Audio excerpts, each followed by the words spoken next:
Time is precious, and so are our pets. So time with our pets is extra precious. That's why we started Dutch. Dutch provides 24/7 access to licensed vets, with unlimited virtual visits and follow-ups for up to 5 pets.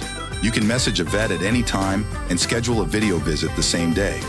Our vets can even prescribe medication for many ailments, and shipping is always free.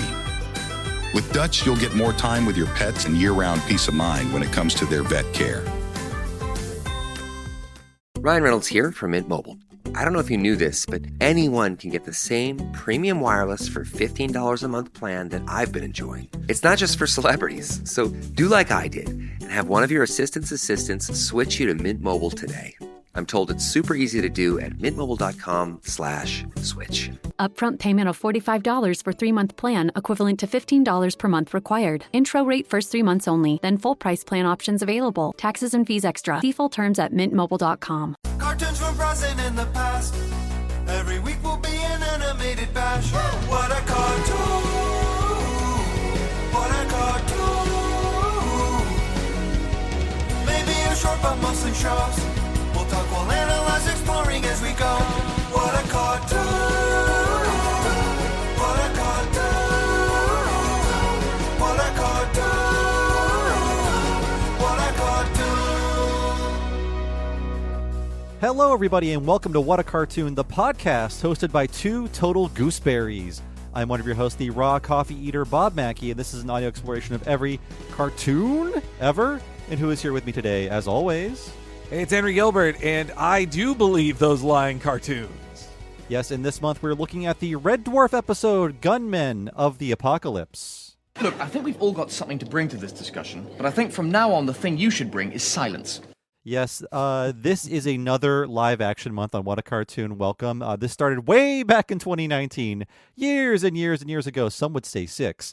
It started as an April Fool's prank, and now it's become an annual tradition. And as a reminder, in the past, we've covered shows like Strangers with Candy, The Adventures of Pete and Pete, Saturday Morning All-Star Hits, Mr. Show, Get a Life, and Kids in the Hall. And Red Dwarf is the newest entry into our live-action Hall of Fame. Things that are live-action but are basically cartoons. Yeah, those were all classic ones that we did. It just became our love of sketch in some ones, but this is more of a plot-driven one this month, and it's our first trip across the Atlantic, mate. Yes, we're going across the pond, and we promise not to do too many bad accents, although there's at least like 3 different kinds of British accents in this show. So I think we'll commit at least 3 kinds of language crimes throughout this podcast recording session.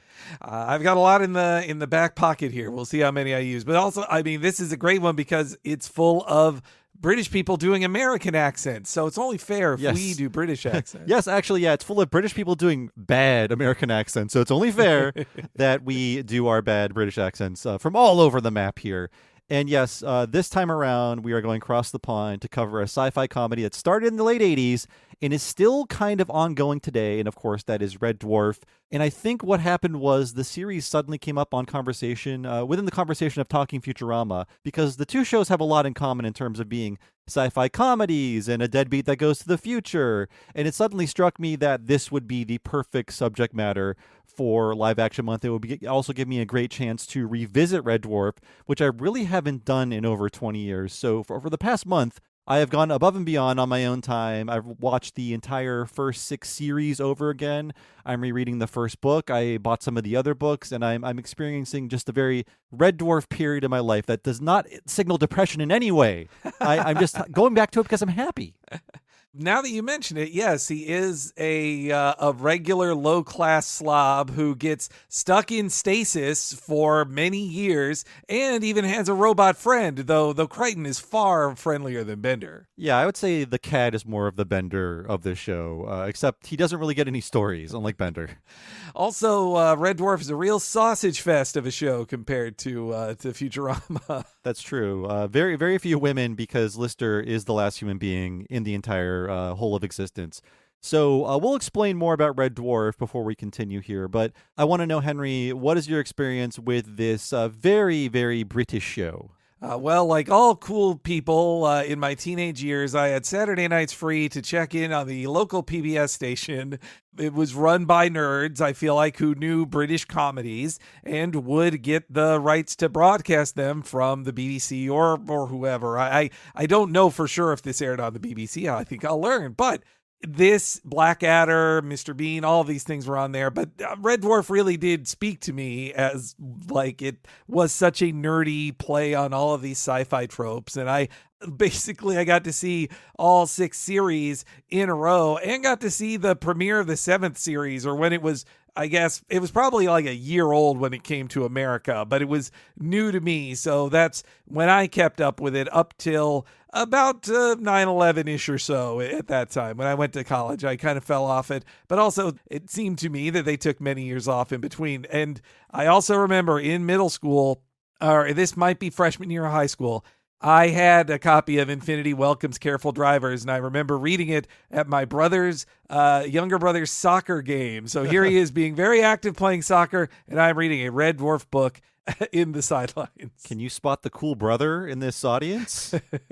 Yeah, the one reading an imported copy of a, no, it actually was the an American publish of it. It had U's in the right places. Yeah, as for me, a similar story, Henry. I first saw this show when I was 12, and, you're channel surfing in the mid-90s, and you stop when you see a show like Red Dwarf because there's a guy with an H on his head. What's going on there? There's a robot with a strange head, and then there is a very, very British guy as the center of the show. Of course, I mean Lister. Everyone here is British, but you don't hear people with a Liverpool accent on Star Trek. I will say, notably, when I'm channel surfing, I'm like, oh, it's a outer space show with 2 black people. That is something that will make you stop channel surfing. Like, what's going on here? This is like groundbreaking. I know The Next Generation was already out at that time, and we have Geordie LaForge and Worf, I guess, as kind of like a black character, but they're both together. They're like half of the cast, which really stood out to me as someone who was used to seeing very, very white TV shows. Oh, yeah. I mean, nerdy culture and nerd culture like that has a problem with being so white and uninviting. And then for a show like Red Dwarf doesn't probably get celebrated enough is the lead of the show is a biracial actor. Like, that is so, like, it's very impressive. And that he's playing such a perfectly like low class guy. Like, the show is all about class, or is a lot about class. And I love that too. Yeah. I mean, if you watch The Next Generation, you would see Geordie LaForge, of course, and say, well, that's a black actor. And then you would see Worf and you would say, well, that's a black actor. Klingons are not black people in the world of Star Trek. And also there's a lot of white people who do brown face to be Klingons, even in the 90s. So, but here, presenting to you just 2 black actors as the half of the cast of this show. So I immediately start watching it. Immediately, I'm totally into it because I was not a Star Trek fan yet or a Star Wars fan yet, but I love things like Spaceballs. It had to have some comedic element for me to want to watch it. So watch it all the way through. And of course, if you don't know this, the series 6 ends on a cliffhanger. And for like a month, I'm watching nothing but night after night of Red Dwarf episodes. I don't know where the show comes from. I don't know how many episodes there are. They get to the big cliffhanger, and I'm like, oh boy, today I'm going to find out what happens. And then, bam, you are immediately back at the beginning again, which is interesting to me because I'd started watching the show in the middle, so I wasn't really even sure like how everything came to be. And then I did another lap around all the episodes thinking, okay, maybe this time they'll get past that to be continued. No. And this is when I learned the harsh lesson of how many British episodes there are in a season. In case you don't know, there's usually 6. So actually, in terms of streaming content, we are adapting to the British model right now where there's a new streaming show, 5 to 8 episodes. We're doing basically what the BBC has been doing forever. Yeah, I also got into Faulty Towers around this time as well, though that was on Comedy Central. And the fun thing of watching it as an American who gets them all in a block at once is that you basically get to see actors like over the course of what would be enough episodes in one season of The Simpsons. You get to see them age 5 to 10 years based on how long of a break there is between seasons. And you go like, oh, why isn't this actor in the show anymore? Well, he died between seasons. And in the case like of Are You Being Served? As I was going back through all the episodes as a 12-year-old, getting back to that cliffhanger, I was noticing the copyright dates and realizing like, wow, it advances a year like every 6 episodes. What's going on here? And then I gradually had the premonition, like, I don't think I'm going to see what happens after the conclusion. And this is 1994. I don't have the internet. I can't like find information about this show. Like, where do you go? Who do you talk to? I found maybe like one other kid in my school who had watched it, but that's basically it. And then when I got the internet, I found out this is where the show stopped. There's more coming. And actually, to this day, I have not seen beyond season 6, and I plan to rectify that because there's like basically an entire back half of Red Dwarf that starts in 97. We'll talk about that a little bit in the history, but I am mainly familiar with what I think most fans would consider the golden era of the show, which is series 1 to 6. And yes, we're American. We'll be using series and season interchangeably. I apologize in advance. I think too, Red Dwarf and those other shows I was watching at the time let me know that the British sense of humor of these shows that were all produced in either the late 80s or early 90s in most cases, that it is a like meaner sense of humor and a darker, more cynical place. Like it's the kind of stuff that that David Merkin wanted to bring more into America, and America doesn't like to be feeling bad at the end of a show. It's why The Office had to change so much to be, or on some level, to be a popular American show. And Red Dwarf is right up there with, if Series 6 had been the end, it would be right up there with all these other shows that I don't want to spoil by naming them, but that end with like, oh, everybody's dead. Like, it's the, deal with it is what the British creators say. No, I think it really was the dark sense of humor and the dark premise that drew me into the show, because I'd never seen anything like this before at the age of 12. And then if we'll talk about the original premise is like incredibly depressing, and a lot of the humor comes out of, we have this fantastical world where nothing can happen in it. Nothing interesting can happen. And it essentially is just two good guys driving each other crazy until they expand the scope of the show. Yeah, there is something about that I do miss as the show grows, though it's to its betterment. But I remember in the book, I haven't read the book since childhood, but or teen years, but I remember in the book they really luxuriate in just like the depression of it, and just like the way it happens in the show too, I think. But the way Holly describes, like, no, everybody's dead. Like, they're dead, Dave. Really, they're dead over and over again.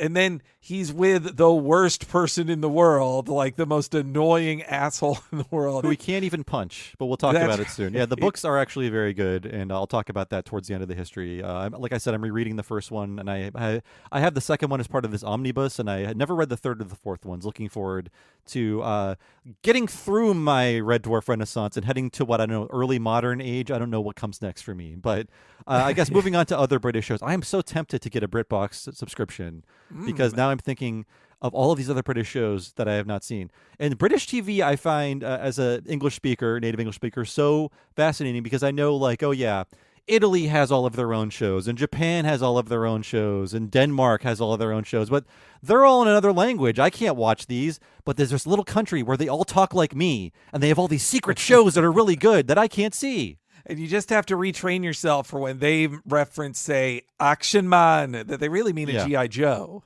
And pot noodle is their version of cup of noodle. You have to translate a bit of British English to American English. But this time around, I know which are future words and which are British words. And because I've eaten so much Indian food since I first saw this series, I now know what Lister is constantly talking about when he's making jokes about papadam and vindaloo. I've eaten it all. I will say, as a youth, I did know what curry was, though I hadn't eaten much of it. But vindaloo, they do say the word curry in the show too, but vindaloo is so funny when said by Craig Charles that it's like, I get why it's repeated so much. I'm sorry to any Indian restaurant, whenever I see vindaloo on the menu, and I often order like the vegetable vindaloo, I do think of Lister. And I'm like, I'm just like Lister, except his would be much more disgusting and washed down with like stale beer. One other thing I loved about the show, going back to it and watching it a little, not just this episode, but a few others of my favorites this week, is that I really did love that the nerds who wrote it, which I look forward to learning about them, is that they did seem to care about world building, but also know that it's a dorky thing to do.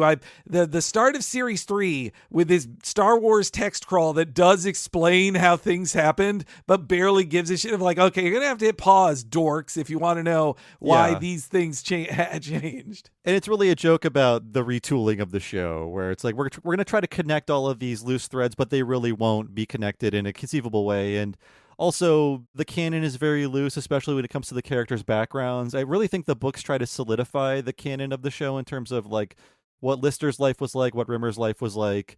But throughout the show, you learn that like Lister comes from the 21st century. No, wait, the 23rd century. No, wait, the 22nd century. It's not very clear. And then I think the books say he was born in like 2155. So they were never that nerdy when it came to a thing that could possibly ruin a joke. Yes, that's true. Jokes came first before it. Though also like Futurama too, they invent a background story for Lister that will pay off later to make him in a way the chosen one, like how Fry is too. Yeah, just like in Futurama, I love all the times where they can go back to the past in Red Dwarf and return to Lister's past and Rimmer's past and have a lot of fun there. But let's talk about the history of Red Dwarf. So just a disclaimer before I go on to talk about the history, we're only going to be covering the first era of Red Dwarf, which lasted from 1988 to 1993. And there's basically been 30 years of the show since then. And because this is British television, that means there's a whopping 40 episodes of content we won't be covering. But I still plan on watching through the rest on my own time. And maybe I'll get back to folks and talk to the audience how I feel about the back half of Red Dwarf. So yes, we will neglect to mention certain things, but I dare you to not be surprised by that. That is my challenge to you, to not be surprised that a thing wasn't mentioned. Otherwise, I will call the police. Just if you feel yourself typing, I am surprised, or I was surprised, just hit delete, go backwards. Yes. And my notes for this segment, the history segment, are like 4,000 words long. So I tried to include as much as I could without going crazy, because this is not a What a Cartoon Movie episode. This is a regular, normal 3-hour episode of What a Cartoon. So to talk about Red Dwarf, we have to talk about the creators. Writing partners Rob Grant and Doug Naylor, though they haven't been writing partners for more than 30 years, but more on that later. So just a general history, these two blokes, or lads, if you will, were best friends since the age of 9. So their collaboration started at a very young age, and a very formative experience in their young lives was seeing the 1974 John Carpenter movie Dark Star. And after watching the movie, Grant and Naylor asked each other, why hasn't there been a sitcom like this set in space? And that really got the gears turning for the eventual creation of Red Dwarf I guess that'd be over a decade later. Wow, Dark Star. That's interesting. Because it's referenced almost directly in this episode. I would have figured Silent Running might have been their starting point, like how that was it for Mystery Science Theater 3000.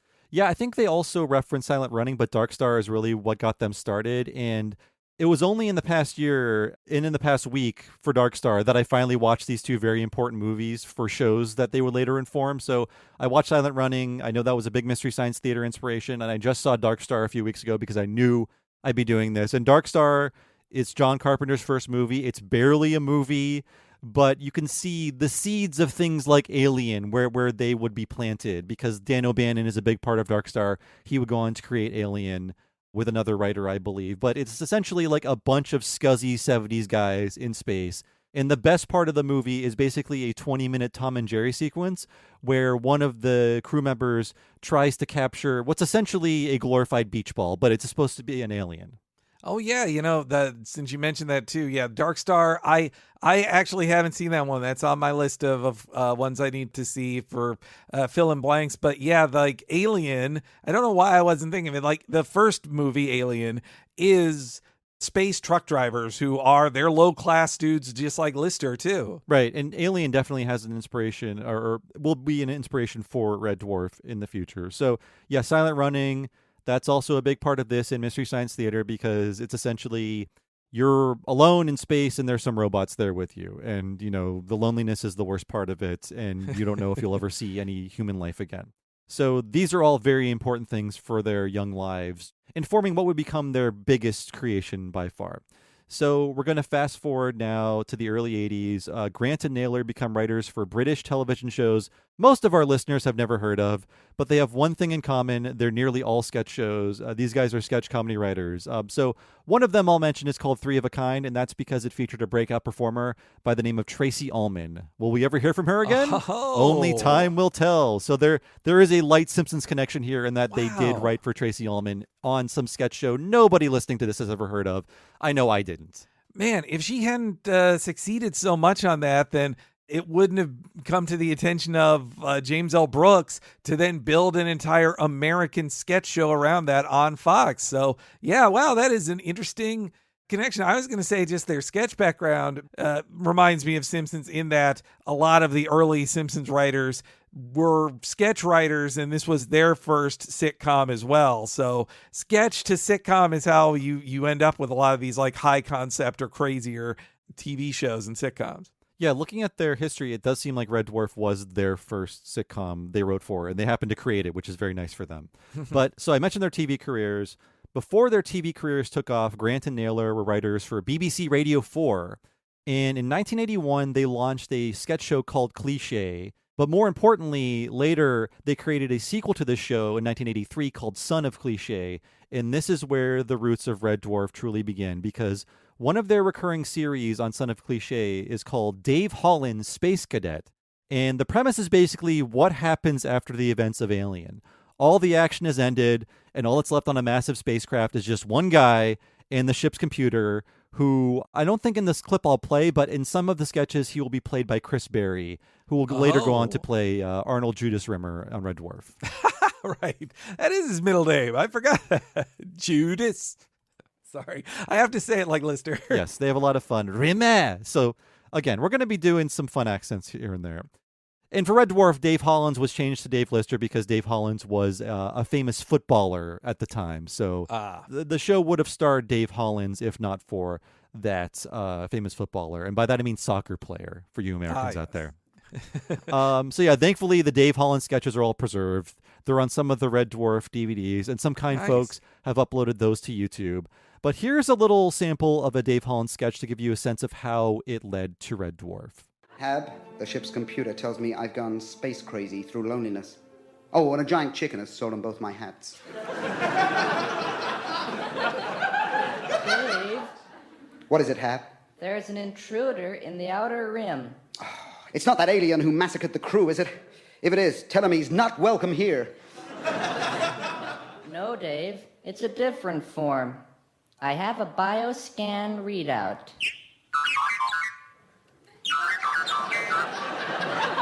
Skin, hard, impervious exterior.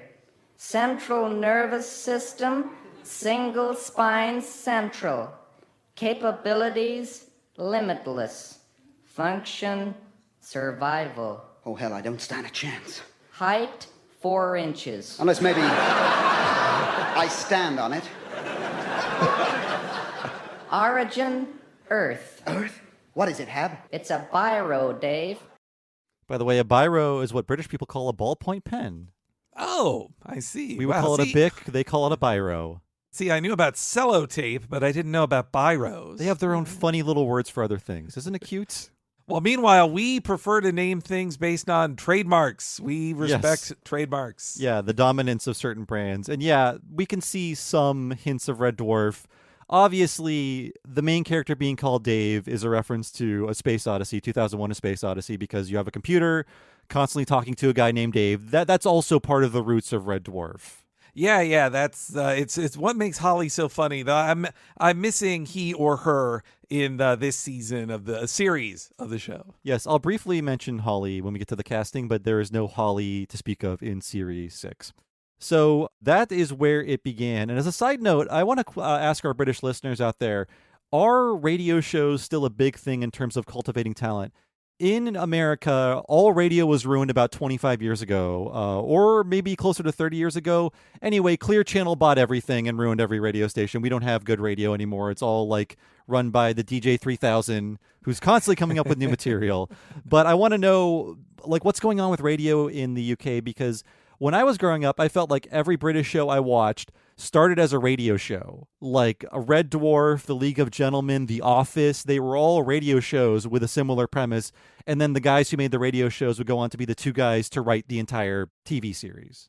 It definitely seemed like for the BBC a proving ground for writers who can then be trusted with more money and a budget to do a televised series. It seemed like it was a real quality space for growing talent. And I think the closest equivalent you have in America, I feel like, is that NPR still does pay some people to, as almost as like a period piece, do written radio plays for the radio. And even that is like once a week or something. Yeah, it feels very limited. And I feel like they have their own, rotation of shows like Wait, Don't Tell Me and things like that. But they're mostly for, let's be honest, retirees, your mom.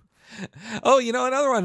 Fly the Conchords started as a BBC radio broadcast too. Even though they're from New Zealand, they went to England to make the radio show. They were definitely performers first in New Zealand, but then they're the first version of them as a sitcom with all of the things that appear in the HBO series, including like the fan that Kristen Shaw will later play, are in the BBC series, which was presented by Rob Brydon, which is how I learned the name of that British comedian. Okay, interesting. Yeah, I didn't know that. But yeah, just curious, folks out there, what's going on with British radio? It sounds like it was a huge part of cultivating talent in the entertainment industry, but I'm not really tapped into what's going on in the UK right now. And I guess it's all paid for by your taxes if you live in the UK. So it seems like they've got a good thing going there. If you pay your TV license. Yes.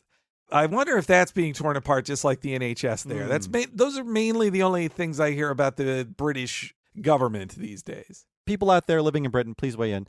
So back to Rob Grant and Doug Naylor. They're getting their feet wet in the world of TV writing, and they pitch Red Dwarf to their friend Paul Jackson, who would eventually become a big part of the Red Dwarf enterprise. He's also associated with shows like The Young Ones. He was always out there on the edge trying to look for like new and daring ideas. And The Young Ones, very influential sketch group in the UK. Simpsons showrunner David Merkin loved them, tried to make that work over here, kind of did his own Young Ones with The Edge for Fox, but not really the same tone or anything like that. Oh, now I see. Well, to know that somebody who worked on The Young Ones was involved in Red Dwarf, like I see that in the scuzziness of the show and this a collection of gross guys who hate each other at the core of it. And they let him know up front that this was not going to be anything like Hitchhiker's Guide to the Galaxy. If anything, they wanted to make Steptoe and Son in space. By the way, Steptoe and Son was the show that Sanford and Son is based off of. So they're just saying, we want a very domestic, everyday sitcom that's somehow, for some reason, set in space. That is our mission statement. It's not going to be full of special effects. It's not going to be about jumping from planet to planet, meeting aliens. It's just going to be very, very domestic, but with a fantastical setting. And that is their gimmicky pitch to Paul Jackson. Oh, that's cool. To know that they already were distancing themselves from Hitchhiker's Guide, which is a lot of fun. I did not have the same childhood obsession with it that I did to the level with Red Dwarf, but I listened to again, another BBC broadcast. I listened to that before reading the book, I think. Yeah, and I'm sure it would influence them in some way, or at least showed them that their sense of sci-fi comedy was possible. But unlike Douglas Adams, it feels like they wanted to keep doing Red Dwarf, where Douglas Adams was forced to write more and more Hitchhiker's Guide books, so he just made them darker and more depressing as he went on. Until they would finally let him do anything else. Mm-hmm. And he decided to die, which is unfair. So yes, the other description that Grant and Naylor give for the initial pitch for Red Dwarf was the odd couple in space.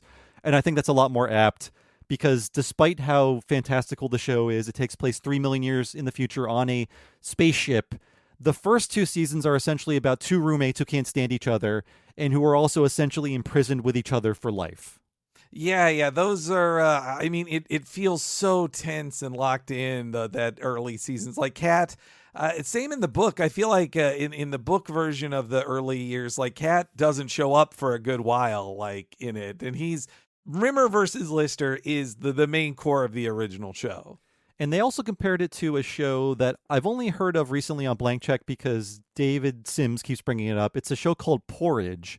And it's a very British show, was a very popular show about 2 prison inmates. So essentially, the odd couple, but in a room you can't leave. Okay. They are, Rimmer and Lister are also prisoners as well. So yeah, that makes sense. At least in the original pitch of the show, that's what's going on there. So Porridge has a lot to do with it too. They're like, if it worked for Porridge, it could work for us. So they finished writing the pilot for Red Dwarf around 1983.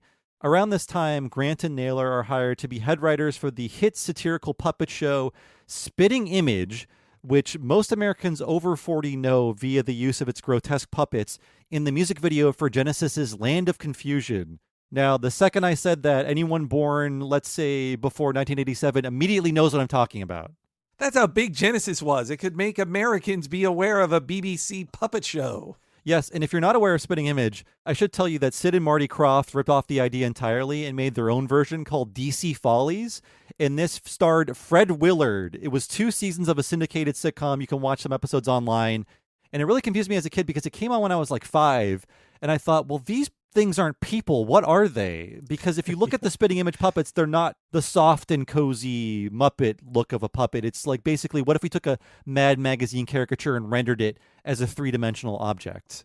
Man, boo on Sid and Marty Krofft for ripping that off. Normally, they're the ones being ripped off, so that's sad to hear. And though I love Fred Willard, it makes me want to dig this up. I don't think I've heard of this before, but yeah, the Spitting Image puppets, like, they're what pull you in. They are so amazingly designed to look like the pinch face, hideous version of all of these famous people who are in the news lately, who deserve a bit of a be taken down a peg, I guess you'd say. Well, I'm happy to let you know, Henry, if you've got a free weekend, all 50 episodes of DC Follies are online. If you want to see the hottest late 80s satire starring Fred Willard and a bunch of puppets, some voiced by Maurice LaMarche, your husband might leave you. So that's just a warning.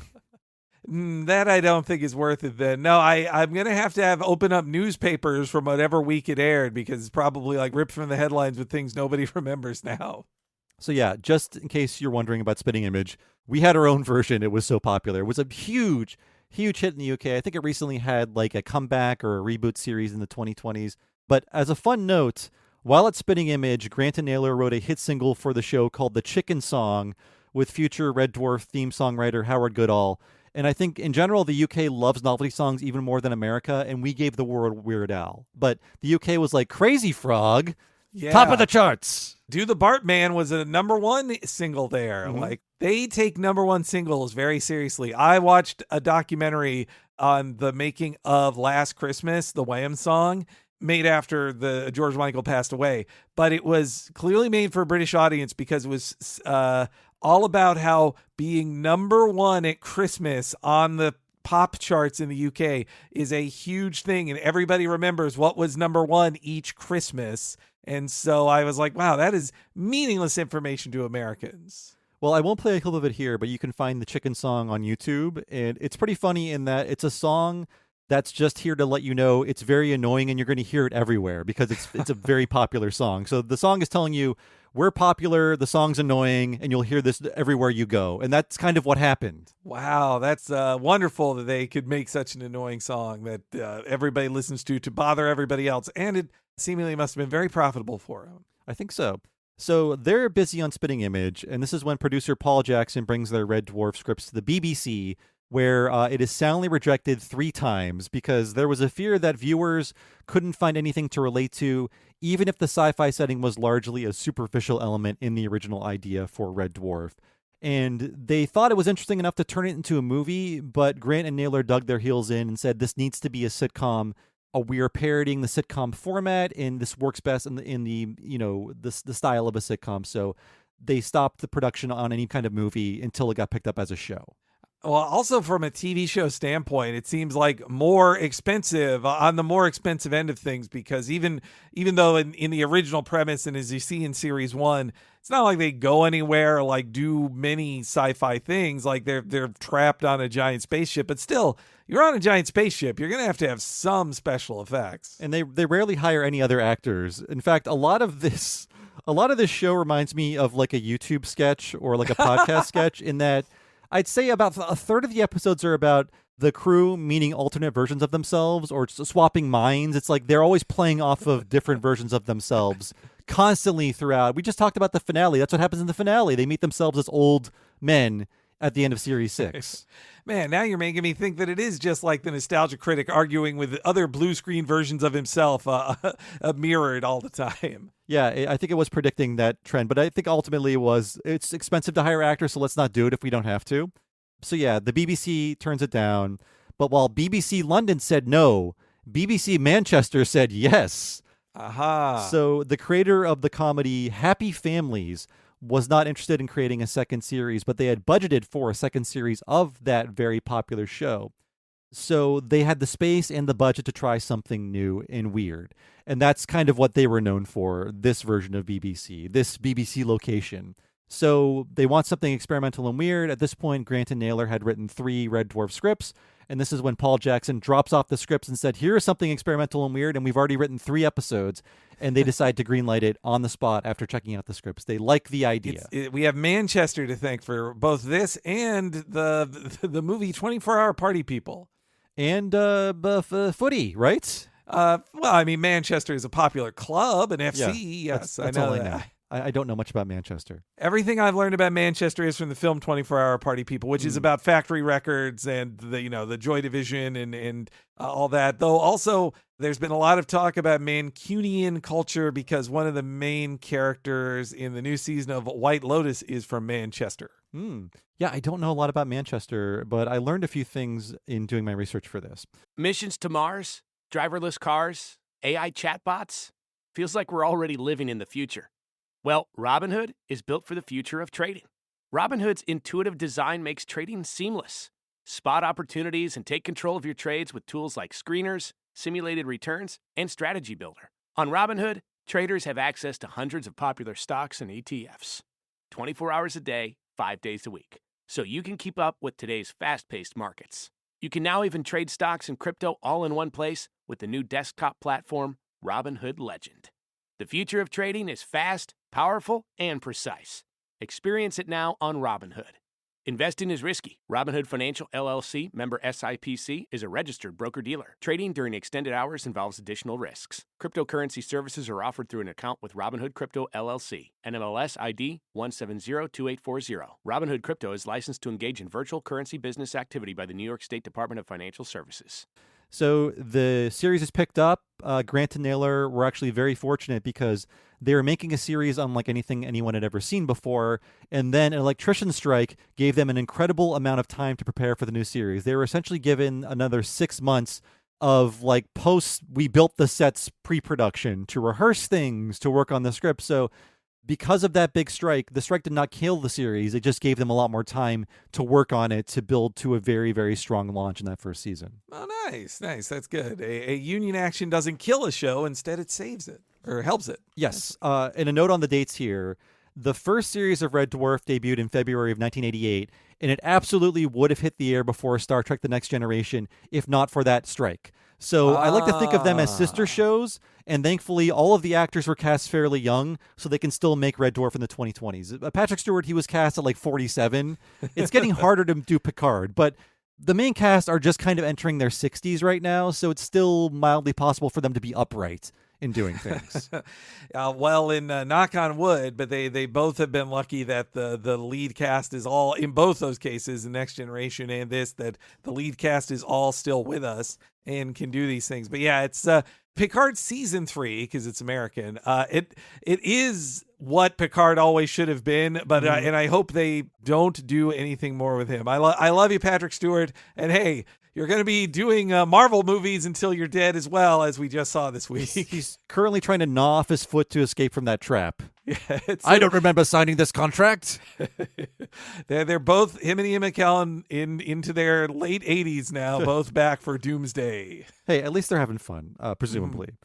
So what I've described about Red Dwarf so far only partially resembles what we're going to be watching today, because the first 2 series are very different. And while I kind of prefer the vibe of the first 2 series, I will say everything after the second series looks and sounds better and is funnier. And you can also tell that by the end of the second series, they are out of ideas for this premise. And it is a huge jump to go to series 3 because suddenly everything is filmed much better. Suddenly everyone is mic'd much better. People are kind of hard to hear in the first 2 series. It's a big jump in terms of the scope of what they can do and how the show it looks and sounds a lot better in that third series. But when you start watching the third series, the theme song turns from this somber 1 minute long pan across the ship to a rollicking rock and roll version with clips of the funniest moments from the season you're about to see. It's a drastically different change in tone. I do hate that those clips can spoil jokes in episodes or major moments. I understand why they changed it. I'm sure it helped grow their popularity, but that sad, slow opening of just that one tiny man on the gigantic, like the Red Dwarf ship conceptually is like a city, basically. And that I get why they did it too, that it gave it, Lister can kind of go anywhere on the ship. Like there's a little bit of the, Last Man Alive, Omega Man type vibes to those early seasons too. Like it's him getting on, a space motorcycle. I know they had a name for it, but just driving around to I went to this part of the ship and saw this thing. Except they can't really build very big sets in the beginning, so he's on the space motorcycle and kind of just like pushing it with his feet a couple of feet across the screen until they can cut. That's true. Yeah. And to learn later, I didn't realize it watching it as a kid, but to learn later, I think when I listened to the DVD commentaries, I vaguely remember, but they mentioned they filmed a lot of it like in front of a studio audience, which with all the special effects, like it does help their performance timing, but it is weird but sometimes things got to explode, and an audience can't wait around for explosions and special effects. Yeah, I think all of it, except for maybe Series 7, is filmed in front of an audience, and often the audience will drown out lines, and often it'll be like the studio audience problem where they want to do the next line, but they kind of have to wait, around until all the laughter has died down from the last line. So you get that kind of fun awkwardness with this show being filmed in front of a studio audience. For the studio stuff, they do location stuff where I'm sure the audience was shown the footage and they recorded the laughter for that. Mm-hmm. Or if an emo hawk needs to transform, perhaps they're not waiting around for the audience to be like, now, so pause right here. Unlike, say, making the audience wait for a bunch of finials to be put back on a shelf to film a guy falling over again. Yes, check out our Mr. Show episode for more on that. So it dawned on me that I did not give the premise to the show yet, so I'll just let everyone know here what it is. It's very simple, and if you've never heard of Red Dwarf, you probably understood some basic elements of the show as we were talking about them. But at some point in the near future, possibly 2077, possibly the 23rd century, we have dirtbag Dave Lister. He joins the crew of the mining ship Red Dwarf, and he sneaks a cat aboard the ship for some companionship. A cat he has no idea is pregnant, and when the cat is discovered, he's forced to enter stasis for quarantine. And when he emerges from stasis, he finds he's now 3 million years in the future. The only other signs of life are his former irritating roommate, who is now resurrected in the form of a hologram, and a creature that evolved from the ship's cat, and the computer Holly, which is the Hal-like character. There's no one left in all of existence. He is the last human being. And in a very British way, Red Dwarf really undercuts the sci-fi premise in these early years because there's no grand mission, there's no aliens, intelligent life was only an accident that happened on Earth, and Dave Lister is the last human, and they rarely leave the ship. And in fact, it's considered funny that Rimmer believes in aliens. The show discounts that at every turn, and then later they kind of have to make alien-like things, but there are big cheats. Like, these aren't aliens, they're GELFs, or they're Reploids, or they're emo hawks, or polymorphs, or whatever. They come up with different ways to get around the alien thing, but the series is grounded in you're on a spaceship in the future and nothing interesting can happen. Yeah, they do have to make up, like in this episode too, they usually say a way of this was built by a human at some point in 3 million years. So they always come back to a human origin. They're not a outside entirely of human life usually, though. Having just watched that episode, I can't remember how they explain how GELFs are not just aliens. They're creations made by humans, so Okay. I guess they don't have an origin on another planet, so they've just left Earth to do other things. Okay. But the tightness and the claustrophobia of that setting, that always spoke to me. I was thinking about how I was watching Mystery Science Theater and Red Dwarf side by side at the time. And I do think part of the appeal to me was these are lonely guys stuck in space with only a couple of friends. And all they can do is watch TV all the time. Lister is always watching television and always talking about TV. Yeah, and the Satellite of Love looks a lot like the Red Dwarf set. I don't think there's any sort of ripping off going on. I just think that they had a similar vision in mind. Yeah, they're both written by, comedy writers who grew up on similar things and were pulling from similar things. I mean, me and my friends would have conversations very similar to when Lister and Kat are talking about whether they would get with Wilma Flintstone or Betty Rubble, which is one of my all-time favorite like moments in the show. Also, Lister is so horny. Like his horniness is a huge part of his character too. When there's no women, Yes. period, for you, and you're a straight man who's like 25 years old, you're going to be very depressed and horny in this situation, and a lot of that comes out in the jokes. So yeah, well, I don't know why a depressed and horny show was so appealing to me as a 17-year-old. As a 12-year-old, I don't know what was going on in my head.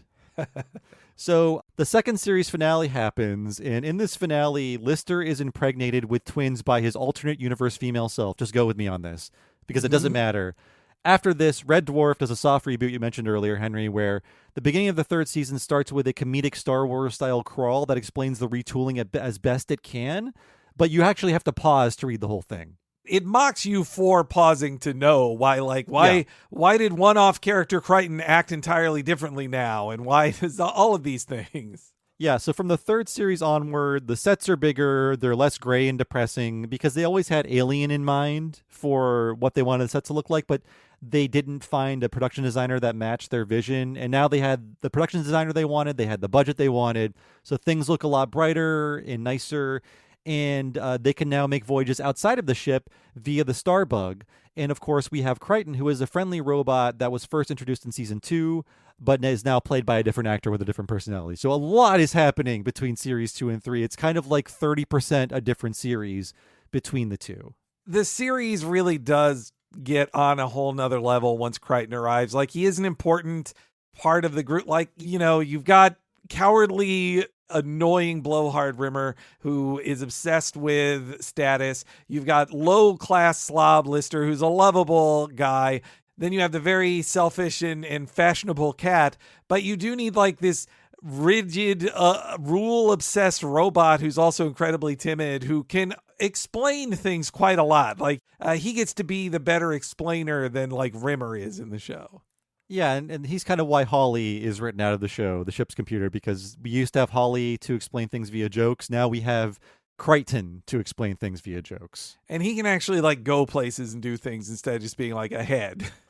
And to really show off how different the show is, the season 3 kicks off with an episode called Backwards, which is just really built around cheap video effects, because they go to a planet where everything is happening backwards, and that means there's a lot of shooting outside, and every time they shoot outside in Red Dwarf, it is the bleakest landscape imaginable. I live in Vancouver, I'm allowed to say this now, but I think there's maybe like one shot in all of Red Dwarf where they're outside and the sun is visibly shining on people. Northern England, not the nicest place. Yeah, oh god, that episode, the bathroom joke in that episode, fuck, that's a funny one. Like many episodes of Red Dwarf, it is all building towards one big blackout joke. But it's just showing how different the show is now. But I like that is followed by an episode called Marooned, one of my favorites, that is like a direct return to just Lister and Rimmer being locked in one room arguing with each other because they're marooned on a ship. They're about to die. All of their emotions are coming out. And it's basically like a one-act play for most of its run between two people. It's great. They talk about losing their virginity in that one, right? Yes, yeah. Yeah. A lot of the scenes between Lister and Rimmer are them talking about their pasts and all the funny stories that come out of like who they were and who they are compared to where they came from. The first man who ordered his gazpacho to be heated up. Yes. Big mistake. Big mistake. So we've mentioned characters but not actors. I do want to go over our cast here, our central cast. So we have Craig Charles playing Dave Lister. So, I mean, clearly, without a doubt, Chris Berry is definitely the strongest performer on Red Dwarf. But the show would not be successful without Craig Charles, if only because you have never seen anyone like him in an outer space setting before. Like you said, Henry, he's biracial. You're not going to see that on a show in the late 80s set in space. He has dreadlocks. He speaks with a thick Scouse accent, which is basically what I've heard is a variant on the Liverpool accent that you would hear the Beatles speak with. There's various variants on Liverpudlian, whatever that accent is called. Liverpudlian is what you say, but I like that whole pud thing, the whole pud aspect. I don't get that, but yeah, he's so different even from me watching other British shows. Like, I wouldn't see guys who look like him or talk like him in most imports to the US. Like, you would get, like if you just say look at Monty Python, like other than American Terry Gilliam in it, they are like fancy lads who went to Oxford and Cambridge. Like they spoke properly and would put on the lower class accents at times. And I love Monty Python, don't get me wrong, but Craig Charles feels like he just is Lister, even though he isn't. But I feel like it probably typecasted him, I would bet. Yeah, actually, I think he is a lot like Lister. And as I was watching documentary materials for this podcast, I kind of learned that everyone is really playing an exaggerated version of themselves on the show. Or maybe they just became an exaggerated version of the characters they started with. But then you hear Craig Charles say things on the commentaries like, I was completely hungover the entire first season. Right. And also, the commentaries were recorded in 2001. But one of the things that made me laugh very, very hard is the finale of Series 2 begins with the music video Tongue-Tied, which is a song and dance number where they're all dressed up singing this parody of an 80s pop song. On the commentary, Craig Charles says, "This is so gay." The second he sees it. That's right. He was mortified that they made him do a song and dance number like that. That's so he's very funny, though he is the stiffest of them. I was just listening to Tongue Tied this morning. I love that silly song. I love them talking about reproductive system, baby. Also, it lets the cat actor show off that he is a really good dancer, or at least by comedy standards, he does good dancing that you wouldn't expect from the other actors. And I was listening to the various commentaries. They're all mostly new to me outside of Series 1 and 2. I watched the first 2 DVDs a lot in the early aughts. Craig Charles is not on Series 5 because he's a bit under the weather. So I think maybe he has tamped down the drinking a bit from what I've heard about him in recent years. But I think he was having some substance problems.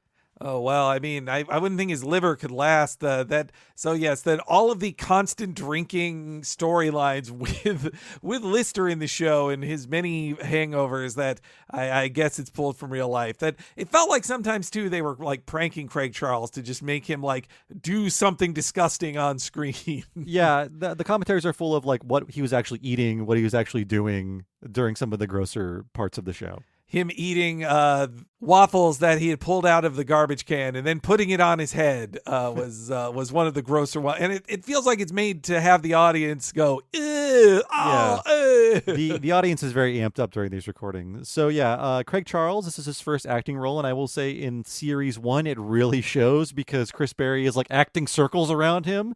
But there's a lot of charm to the roughness of Craig Charles as Lister initially. He becomes a much better actor later. He has to do a lot more later. But in the beginning, if you're starting the show from the beginning, just know that his acting is pretty rough. But it does feel more like I'm watching a real guy and not an actor performing a role. And I think he really embodies the role of Lister, whether he likes to hear that or not. Well, with Lister, too, I wonder, Bob, did you really identify with his love of It's a Wonderful Life? I think that's only really in the books. Oh, okay. Yeah. I think because the second book is called Better Than Life. And a huge part of it is kind of being trapped inside of Bedford Falls in the movie. And I think that is completely invented for the book. Oh, okay. All right. I couldn't remember exactly how much that came up in the show versus the book. I mean, budget-wise, they can't build a Bedford Falls in the UK for him to be in. Yeah, the second book is great because it really expands on the idea of like the addictive virtual reality system that's introduced in one of the episodes. And they have a lot more fun with it there because they can just write whatever they want and not worry about what BBC Two will give us. Because honestly, if you watch the first 2 series, they're made for like $200 an episode. It is so cheap looking. It's charming in that way, but like the sets are shaking. They're not mic'd well. Everything is shot on crappy video. It's just like a kind of an ugly, dirty looking show. So that might take you out of it if you start with the early episodes. Since you mentioned it being shot on video, I will say I watched it on Peacock in the U.S. That's where it currently lives, among other streamers. It also is on BritBox in the U.S. too. But when I watched it on Peacock, I don't know if this is the case in other places, but half the time in the episodes, when motion happens, there is some wavy lines that I have to think is from them encoding the VHS masters of these episodes. Oh, I think it's just an issue of PAL, the British standard of broadcasting, because PAL is 24 frames per second and NTSC is 30, and there's going to be some weird effects when you transfer the 20 frames per second to a 30 frames per second standard. Ah, okay. All right. Yeah. I wondered, do other people see that in other versions, or is it just what I'm getting on Peacock? But okay, that makes sense. It was slightly distracting, the waviness of what I was watching on Peacock. I think it's also was shot on crappy, lossy video. Right. So there's only so much you could do with that, especially when you're dealing with a show that's that old. I mean, don't forget be talking about BBC cheapness in their archiving. They almost lost all of Monty Python because they were going to tape over it rather than buy new tapes. And they lost a lot of Doctor Who. Some would say that's a good thing. Like, I don't know if I have a leg to stand on. I'm tired of hearing about Doctor Who. I don't know why I suddenly have to know about Doctor Who. Before, I was like, oh, it's the ugly trench coat man. And now everyone's talking about Doctor Who. And don't you try to get me into Doctor Who, listeners. I'm not doing it. I'm not a Whovian either, folks. So don't try to bring that to me either. I refuse to let things get all timey-wimey. How dare you? So yeah, before Red Dwarf, this might surprise you, but he was like an angry punk poet. And he was the resident poet for several shows on the BBC. So punk poetry was kind of his thing. And I have a little sample of that here. The sickly smell of stale tobacco turns the waiting nostrils yellow as dry ice rises to the ceiling so you can't tell the paint is peeling. And you can't half smell the setting gel, the lipsticks and Q-tips, the face paint and red lips. Jason turns and pops and spins and moves himself to the Thompson twins. He's a hairy chest medallion man, all snaky hips and copper tan, gently swaying by the fan. Jason's here, Jason's there, Jason's dancing everywhere. He runs his fingers through his hair and struts and pouts without a care. There you go. So one thing I like about his poetry, it rhymes. It's a disqualifier. If your poetry doesn't rhyme, I don't know what you're doing. Get out of here. I like that. It's a proper rhymer. Yeah. Yeah. And in case you're wondering, yes, it was 1983, hence the Thompson twins reference. I can also imagine that maybe that's why they make fun of Lister as being a bad musician that nobody wants to listen to. Yeah, I guess he had a band at some point, and at some point they used some of that band's music in the series, but I don't know if that really went anywhere for him. But he's had a very successful career after that. But in terms of how he went on the show, how he got on the show, before the show entered production, Paul Jackson, who's the producer I mentioned earlier, who is friends with Rob and Doug, got the show greenlit. He talked to Craig Charles. He's like, we got this new show. It's called Red Dwarf, and we're worried that the cat character is racist. Can you read this script and let us know if Cat is racist? And Craig Charles reads the script, and he's like, I can tell you the cat isn't racist. In fact, he's very cool. Can I be Lister? And then after a lot of browbeating, Jackson finally let Craig Charles audition for the part, although the show creators were worried because the vision of Craig Charles they had was angry black poet, and that's not who they had in mind for the character of Dave Lister. But when they met him, he was very charming. It's like, oh, he could work, and the roughness to his acting and his accent was just part of the charm that really sold the character. Wow, that's great that it was like a sensitivity reader. Like in the 80s, people, that's one of the things people make fun of in woke, the mind virus bullshit. But sensitivity reader is a proper thing you need these days, and that they were doing it back then out of worry of like, I get that their, Cat is a very fashion loving guy who also is very shallow. So I could see how they might be worried it could come off as a negative depiction of a black man. Yeah, and I mean, essentially, he is Little Richard, James Brown, and Prince as one character. And I guess that is your like black representation on a show, even though those are all positive qualities. You could be playing with fire there. And also, the cat is very stupid. Yes, he's mostly dumb. The opening clip he played was about how they're like, shut up, dummy. Yes. Like, that's what they're saying. And, oh, yeah, that's why he's got an American accent, because he's based on those three major American performers. Yeah, and we'll talk about it, but that is Danny John Jules smothering a very thick Cockney accent. Ah, okay, I see. He cannot do the H sound, if you notice, and a lot of other sounds, but hey, he's trying. But man, Cockney, that's a hard one to smother. Oh, yeah, that's a very hard starting place for then doing an American cool guy accent. And yeah, Red Dwarf made Craig Charles a mainstay of British television. So he hosted a children's game show called Cyber Chase, and he also hosted Robot Wars, which we know as BattleBots. And he also did a lot of traditional acting. So he had a 10-year run on the British soap opera Coronation Street. This soap opera began in 1960, but I believe he was on it from 2005 to 2015 or some span of time in that area. That one and EastEnders is, I have heard, as a specific for, long running UK dramas. And yeah, you mentioned the Robot Wars. We talked all about that in iDobot.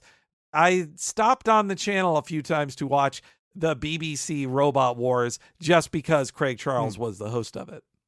So, yes, a lot of work. And one final note about the casting of Lister, he could have been played by Alan Rickman. He is one of the people who auditioned. Although on the commentary, the one commentary that Rob Grant and Doug Naylor recorded, they go over some of the casting that they did. And apparently Alan Rickman wouldn't do readings for them, but they had to meet him at a pub. It was all very weird, and he was kind of pompous a little bit. But in the end, he would not have been a good Lister, I don't think. If you think of Lister, the characters Alan Rickman plays are the direct opposite of that. Die Hard was also that was late 87. There's no way they could have kept him anyway. Die Hard made him a gigantic international star. Yeah, I think that's what they said. If we cast him, we could not have had a second season because he went on to do big things.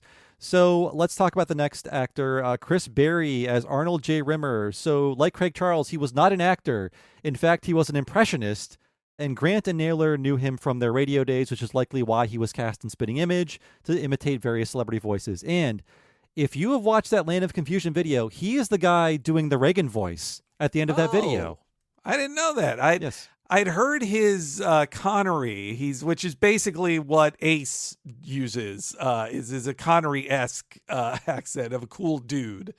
But he doesn't get Connery. Yeah, he is very good at impressions, especially. It's funny that so many people have terrible American accents in this show. He can do a really good one. In fact, he does a little bit of his Reagan in this episode, and it's definitely worth tracking down the audiobook versions of the first two Red Dwarf novels because Chris Berry is reading them, and he's doing impeccable impressions of all of his fellow cast members, especially Craig Charles. And if you listen to those season 5 commentaries where Craig Charles is sick, Chris Berry is doing his voice and doing him as a character basically throughout the commentaries. Oh man, that's good. I feel like I must have listened to those commentaries, but they are long gone in my memory. But I never listened to those audiobooks. Him reading it sounds perfect.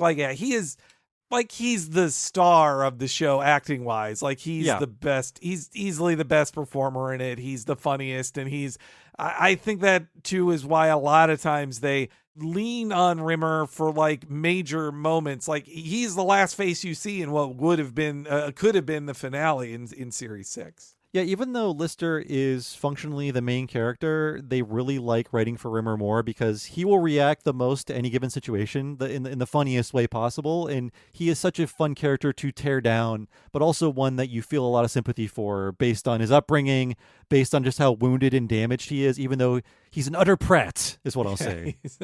Every story he tells about his childhood is just horrible. You see that he's a fittingly miserable guy, but then he just puts that upon the rest of the world. And in series 6, he has that great speech about how he's oh, you may think I'm somebody who's overly obsessed with rules and controlling everybody. And in a way, you're right. But yeah, I like how upfront he is about how he's a coward and he loves power and class and all those things. So that's Chris Berry.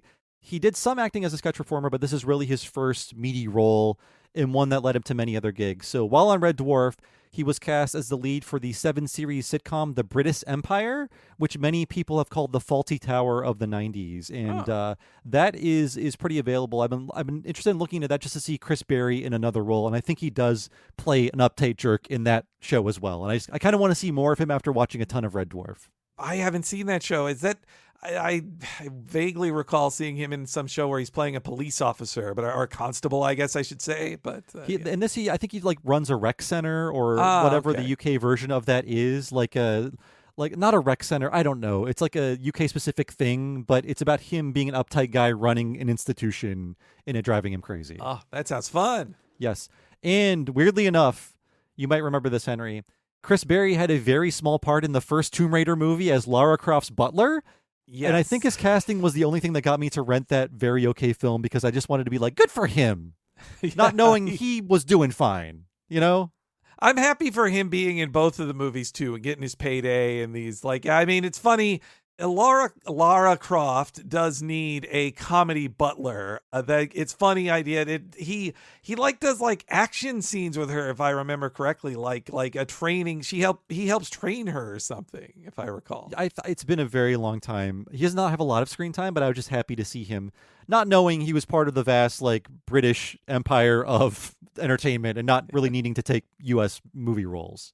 That's what I like about British entertainment. They don't need us. Yeah, it is nice to see people like Olivia Colman. They don't need to do any American thing if they don't want to. Like they do have their own industry that can operate outside of ours, or they can work with us if they want to. So that is Chris Berry, and we also have one final note about Rimmer.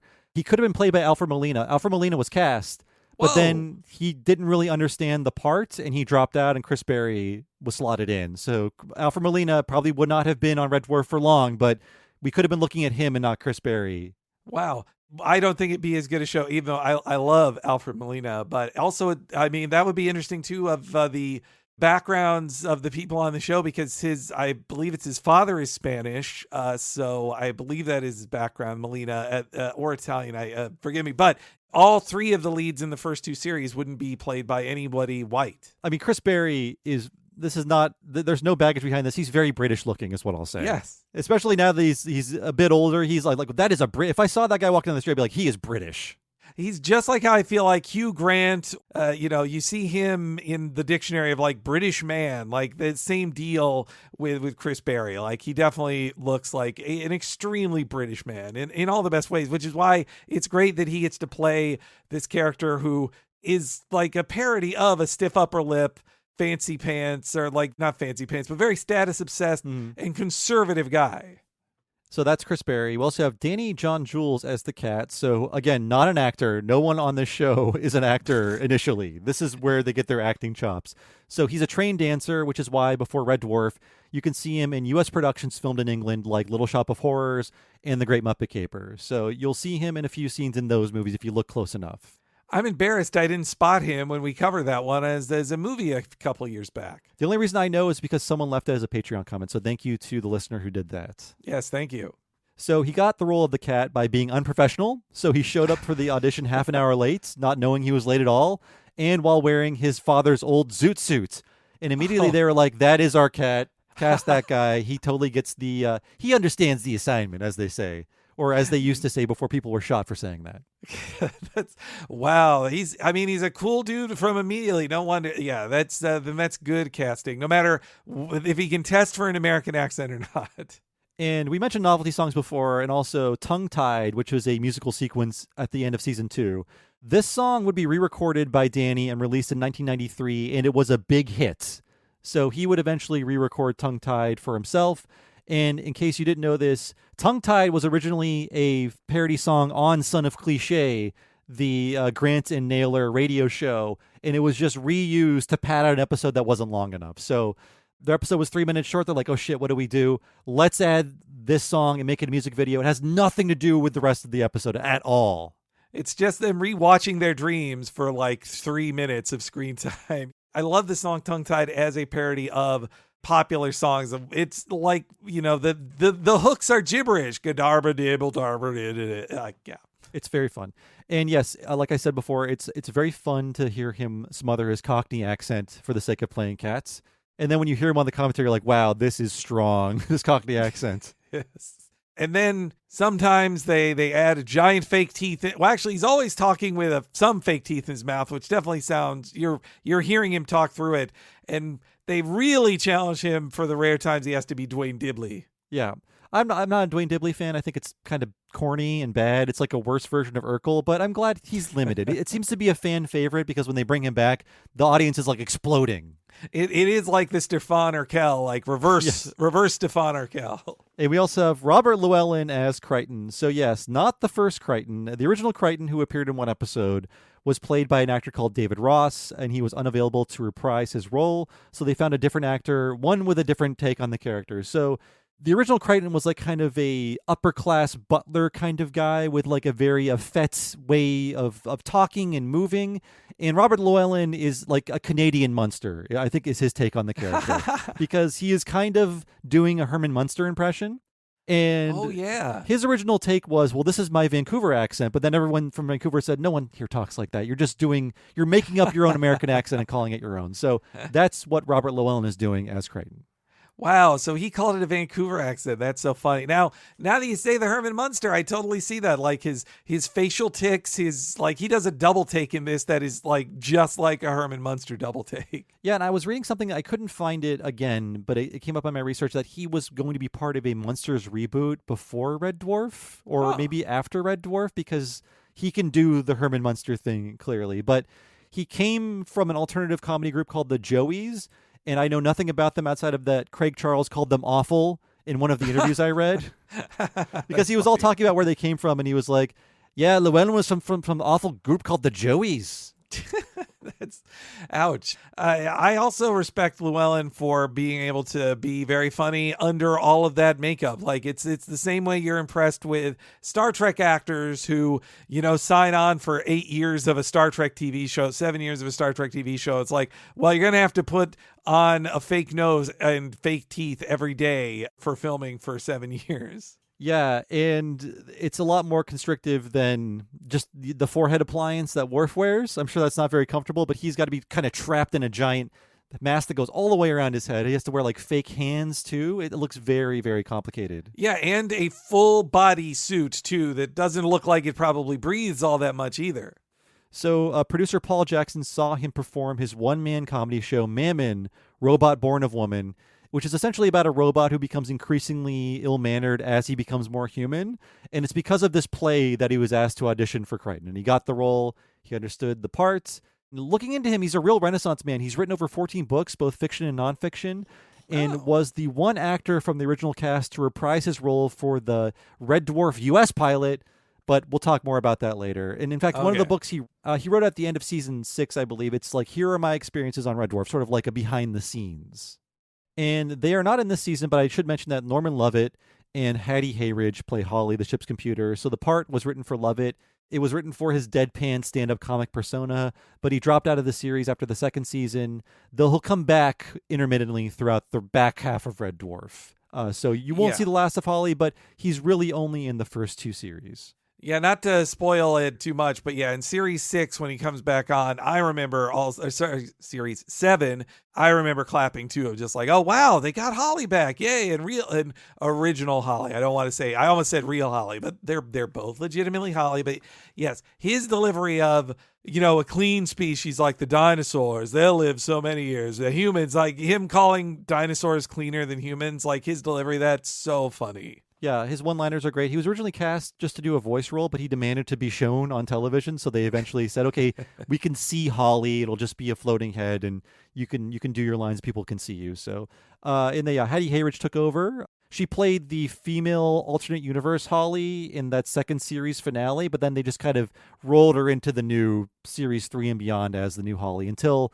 because they lose Red Dwarf at the end of Series 5, she's not in the series recovering today. And we'll talk all about that. No, she is very funny, too. And it also let there be a different voice. Like, since you now, with Crichton coming in Series 3, you are now going to have, like, 4 dudes bickering a lot of the time. I think it helped the tone of the show having, like, a 5th idiot be a woman arguing with them. Although a lot of the commentaries are her complaining about not getting enough to do on the show. And I should say the commentaries are very funny because they are really taking the piss, if you will. They're making fun of how fat they're getting. They're making fun of every blown take. They're making fun of bad special effects. They're making fun of like them not doing the right thing in the scene that they were supposed to be doing. They're just constantly just making fun of themselves in the show. It's very fun. You could tell that looking back, they're finding a lot of fun in what they did in their earlier years. Oh, that's great. Yep. That's great. So there's not a whole lot to go over in terms of creative talent because, like many of these British shows, every episode is written by 2 people. Though it's important to note that creators Rob Grant and Doug Naylor had a creative split after the finale of the 6th series, which ended on a cliffhanger. And apparently this was the 3rd time that Rob Grant attempted to end the partnership, and Naylor realized, like, this time he's going to leave for real. It happened back on Spitting Image. It happened before they even filmed the first series when there was the big strike. Rob wanted to leave. It turns out he kind of always wanted to do his own thing and didn't want to be part of a partnership. But the sheer success of Red Dwarf kept them together as writing partners for at least those 5 years. Oh, that's too bad to know that it. I noticed when Series 7 started, I was like, wait, Grant Naylor. It doesn't say both of those names, but I never looked into it. But yeah, that's you can tell when a writing team breaks up or stops doing things together. You can tell who did what in it. To give a British example, I definitely think that Ricky Gervais is a lot better off when Stephen Merchant is there to write things with him. And I feel like Stephen Merchant has shown that he was probably the better writer of the two of them. Algene and Mike Reiss. Yes, similar. Algene needs Mike Reiss in the room to say, no, that's stupid. Don't do that. Yeah, that's a corny joke. It sucks. Yeah. Like, he really needs that. So yeah, Rob Grant went his own way and to date has not worked on a single Red Dwarf project since leaving in 1993. After that, he created 2 short-lived series after Red Dwarf, but has not really been active in the world of television since the year 2000. Since leaving television, Grant has become a novelist, and in recent years, he has returned to radio with a science fiction comedy series called Quanderhorn, which he later novelized. So one of his books he wrote on his own is based on that radio series. Okay, maybe just the television production just didn't agree with him anymore, and in writing or doing the radio programs are a much smaller personal endeavor for him, perhaps. And I have a quote from Doug Naylor on his split with Rob Grant. So this is what Naylor says, quote, basically, Rob wanted to go off and do his own thing and write on his own. So that's what he did. He went off and did The Strangerers and Dark Ages and wrote some novels. That's what he wanted to do. In the end, there's no answer to why he ended our creative partnership. We were best friends since we were 9 years old. He was my best friend first and my writing partner second. But I confess that I thought it was an absolutely nuts idea, us splitting up, and I told him more than 1 million times. And I mean, that Red Dwarf was doing great. Yeah. Like, at least from like a money standpoint, it's like, why quit a good thing going too? But that's too bad. Success is so rare. I'm always so frustrated when people just walk away from something that clearly has more left in it. Just like, no, this very fortunate thing happened to you. You cannot turn your back on it. So many people want the break that you had. And you're just saying, none of that for me. I guess Joel Hodgson had a similar exit around the same time for Mystery Science Theater, though it sounded like Grant and Naylor did not have a similar toxic issue of working that Hodgson had with Jim Mallon. Well, actually, based on some documentary materials I watched, it sounded like things were breaking down between Rob Grant and Doug Naylor after season 5. And there are some ugly behind-the-scenes moments that some of the cast members only hint at, like Rob Grant only speaking to Doug Naylor through his team of lawyers. Holy cow. Yeah. Wow. That's, oh man, here I was trying to paint a rosier picture than the MST3K one, and yet it seems a similar situation there too. But mostly because like all of the cast members were worried the show was going to end because of the split, so they were paying attention to like what's happening between these two guys we've been working with for the past 5 years. Man, it sucks. Like, same thing happened on Simpsons. These major, huge successes like that, like the cracks start to show in foundation sometimes. Now, before I mentioned how the actors were essentially playing exaggerated versions of themselves, well, it turns out that Craig Charles and Chris Berry could not stand each other after working with each other for a few years. So a lot of the retooling done in season 3 was engineered to get Lister and Rimmer away from each other. So that's why when season 3 starts, it's like, it's Lister and Cad, and it's Rimmer and Crichton, and they're going to have their own separate pairings. So when you're watching seasons 3 through 6, just keep that in mind. These two actors can't stand each other, which is why we're not getting the back and forth Lister-Rimmer scenes we really used to get back in the earlier years of the show. Holy cow. Wow. I don't think I knew that either. That's perhaps their characters hating each other helped a lot in the show being so good. But then when you listen to the commentaries, which were only 5 years after this, they're laughing, they're having fun, they seem to be getting along. I think it's a case of, them being young, them not realizing the opportunities they had, and them kind of burying the hatchet for the sake of like working on a thing that everyone enjoys. Again, I mean, the fun of just coming back together instead of it being a regular thing of like, oh, wow, we get to make more of this, probably help boost their happiness too. And I mentioned this before, but there was a 1992 attempt by Universal to turn Red Dwarf into an American series.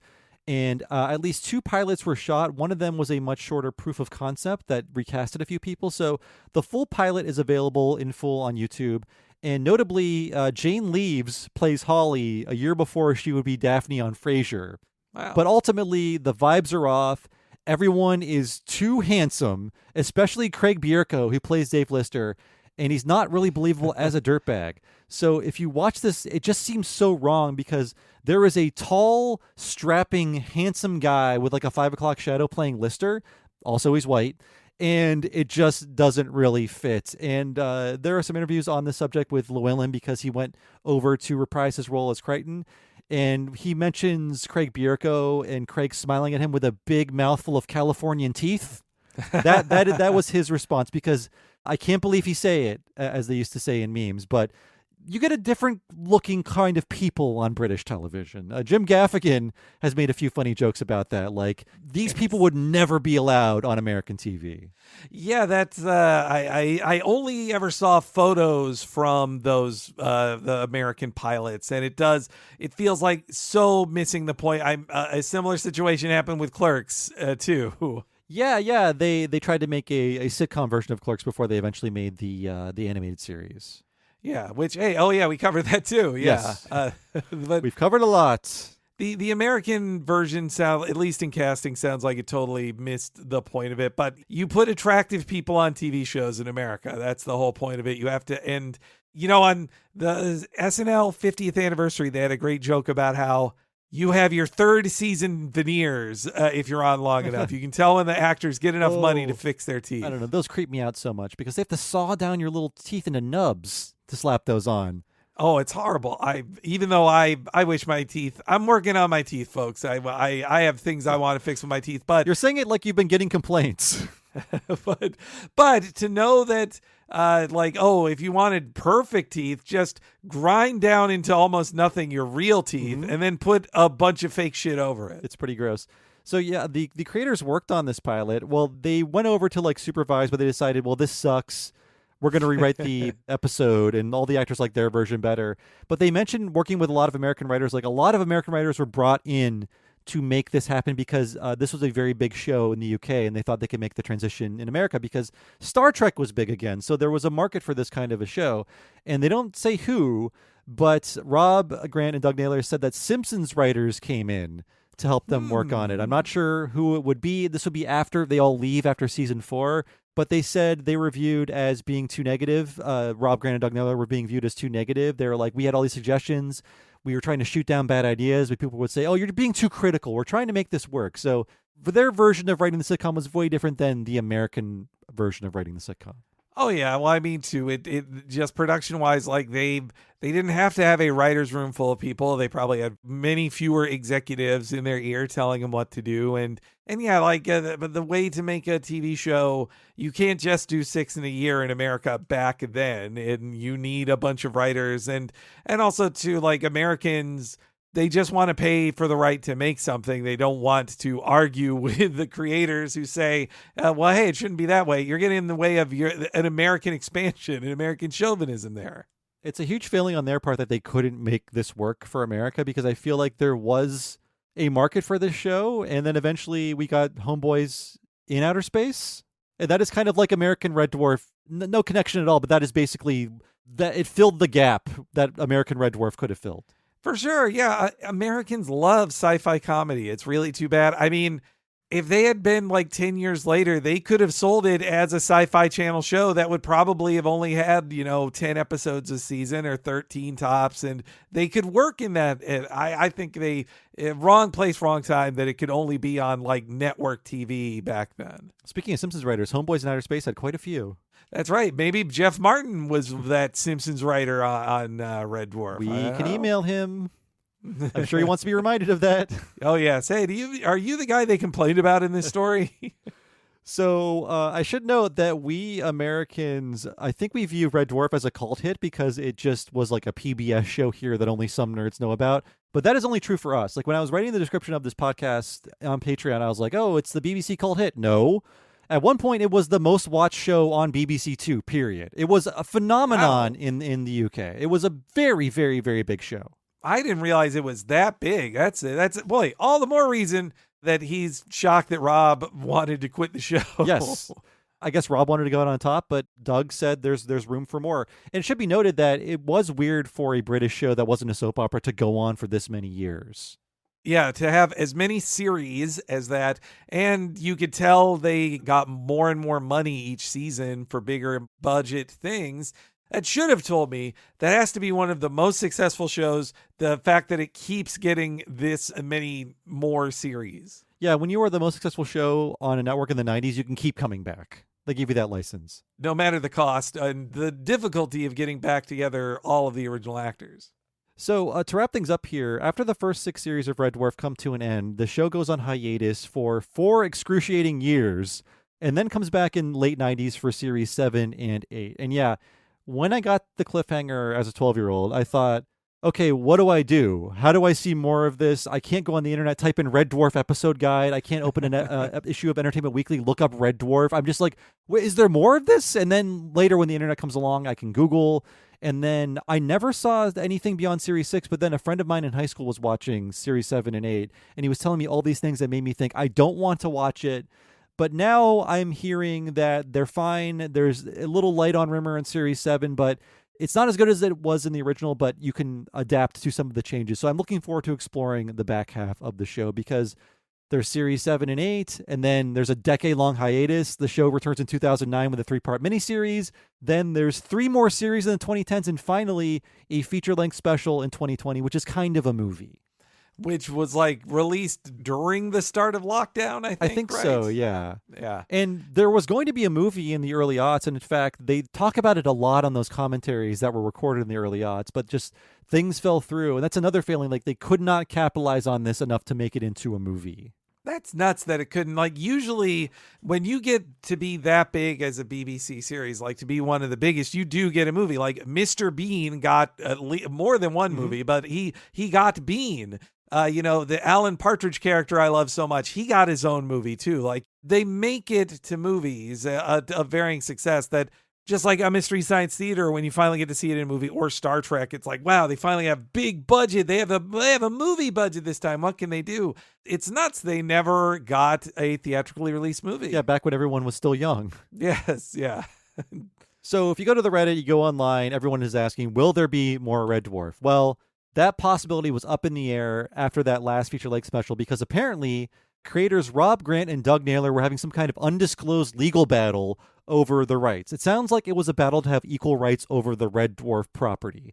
But a little over 2 years ago, that matter was resolved, and this official message from Grant and Naylor was put online. And I quote, this is from both of them, by the way, Rob Grant and Doug Naylor are delighted to announce that the ongoing dispute over the Red Dwarf rights has been resolved. Moving onwards and upwards, Rob and Doug hope to launch separate iterations of Red Dwarf across various media, working again with the cast and other value partners, and wish each other the very best. Smoke a kipper, Red Dwarf will be back for breakfast. So you know things are not tense at all when you refer to Henry Gilbert and I are very pleased to announce. Henry Gilbert and Bob Mackey have mended their ways and are happy to make their own versions of Talking Simpsons in different countries. Yes, yeah. And it's posted as a joint statement from our lawyers, who are very friendly to each other too. Yeah. Yeah, no idea what's going on there, because Rob Grant seemed like he was happy to sit on his hands and collect Red Dwarf residuals, but I guess he saw that there was a lot more money to be made. This is just speculation, and thought, I want more of this. How can I make my own Red Dwarf stuff? There's still a market for this. Can I do my own Red Dwarf thing? Yes, an assumption I would make, though I don't know how this works, if it is different in a BBC production versus American ones, but like, even if he did get part of the revenue as a producer, like when you don't work on 20 plus years of it, I would think that you're making less than the other guy.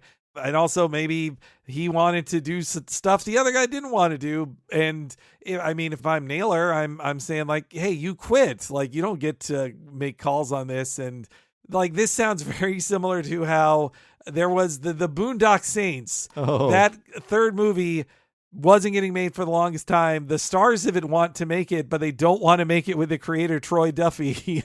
And so they basically had to pay him off. And so like, but Troy Duffy can write books and comic books about it, but he is not involved at all in the movie. Like, that's a similar deal. Yeah, it's funny because this message from Rob Grant and Doug Naylor was put online 30 years after Rob Grant left the show, because Rob Grant leaves the show in 93. This message is put online in 2023. It's like, we're proud to announce that after 30 years, this guy who didn't work on the show for 30 years is now back to do his own version. Do his own version over there. Yeah. But over to date, there. nothing has come of this message. There is the hope that there could be more, and the actors are all game. But yeah, no idea if there will be more. But there's been a lot of it for a British show. Well, you know, those kind of announcements that you do have to hear these legal announcements first before productions can get into it. Like this happened with the Macross series and its ability to be released in the U.S. recently. I remember a similar, like, the court has settled things, or the lawyers have come to an agreement post, and that's the only way new stuff can happen. So, though I was sad as you read that to learn that, like, they came to an agreement that they would still do things separately. Yes. They're not going to join together again. They're going to do their own versions of the show with the cooperation of the writers and other people, the actors and other people, rather. Well, that's I mean, I would guess that the actors probably prefer the guy who stuck around than the guy who quit. I imagine, yes. But in any case, it seems like there could be more reboot, animated. They're still looking pretty good. I want to say the UK healthcare is the cause of that. Well, I think Series 7. I remember liking some episodes of it. There's the big Rimmer episode. Well, there's basically a 2 Rimmer episodes that I really did love, but also because Rimmer World's another of my favorites. These were kind of Rimmer World like. The 8th series I gave it a shot to, but I didn't watch as much. But I kind of like that they reset a bit in that one too. But after that, haven't seen the other ones. They're all on Peacock, so I could give them a watch on Peacock too now. Yeah, there's a lot out there, and I do plan to continue my watch, because it took me basically a month to watch 6 seasons, just watching them very casually, and I'm kind of halfway through, so I feel like I can finish the rest of the show by May. And hey, I did like in Series 7 the addition of Christine Kachansky to the show. I liked her as I don't think she sticks around so much, but that's a talk for another day. Yes. So anything else worth mentioning, Henry, before we move on? No, just that it's I have loved the going back to, again, another 90s classic that it's just a 90s classic in my memory, even though it's an 80s show. Most of it was made in the 90s, so yeah, that's fair. So that is it for this history segment. Now pour yourself a glass of fresh mango juice and get ready to head 3 million years into the future as we discuss the episode Gunmen of the Apocalypse.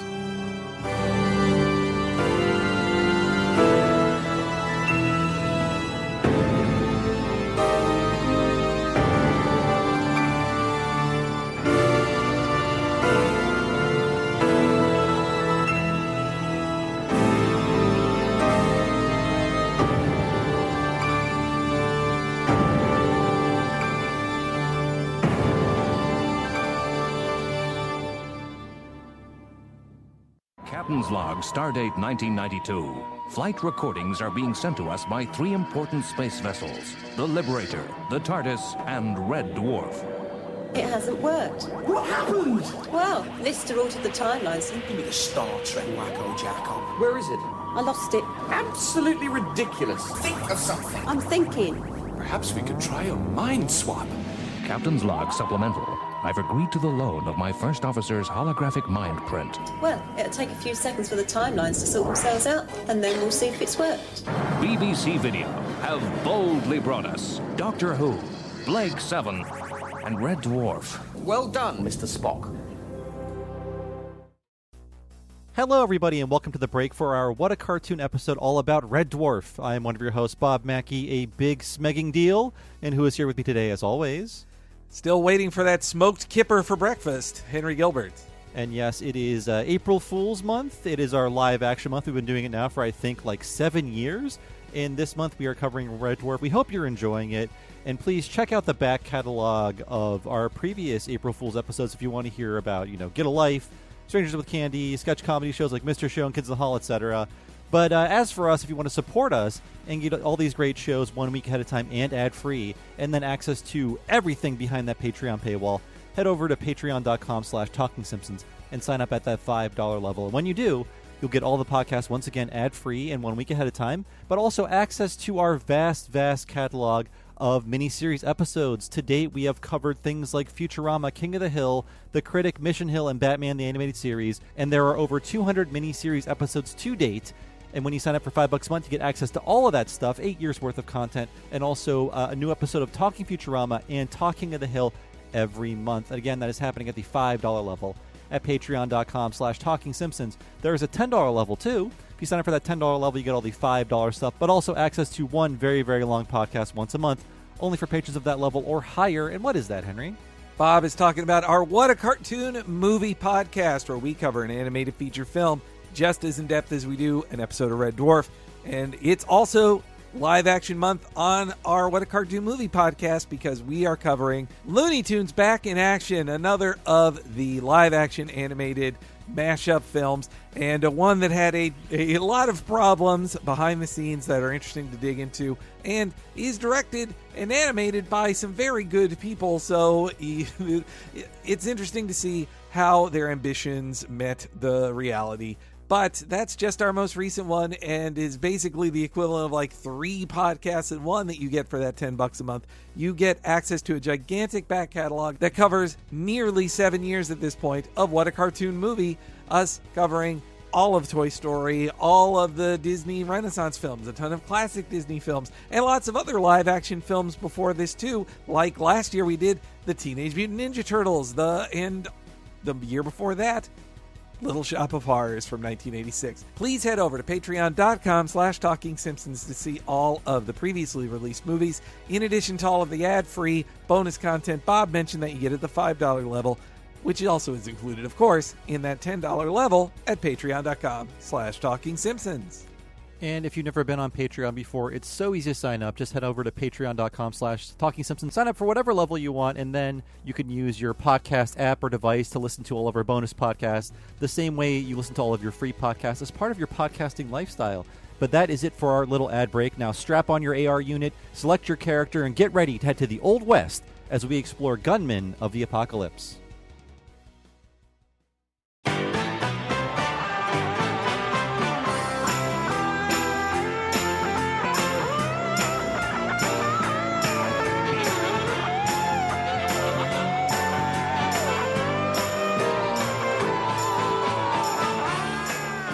So we're back to talk about Gunmen of the Apocalypse, and I should say that this is a fan favorite episode.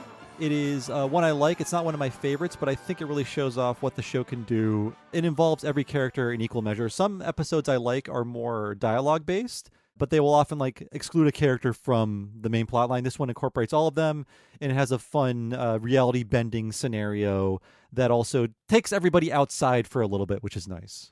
You know, I miss the setting of Red Dwarf so much in Series 6. Like, I really do love them being on Red Dwarf. And yet, Series 6, it has the biggest collection of my favorite episodes. Rimmer World is another of my favorites. The finale is my favorite. And this is a favorite, too. I didn't recognize it by title when you said it. When I pulled it up, like, oh, this is great. Like, yeah, on the Red Dwarf seasons, I really do love episodes like Quarantine and The Last Day. I just watched The Last Day again, and that's where Crichton tells everybody about Silicon Heaven. Like, I love that.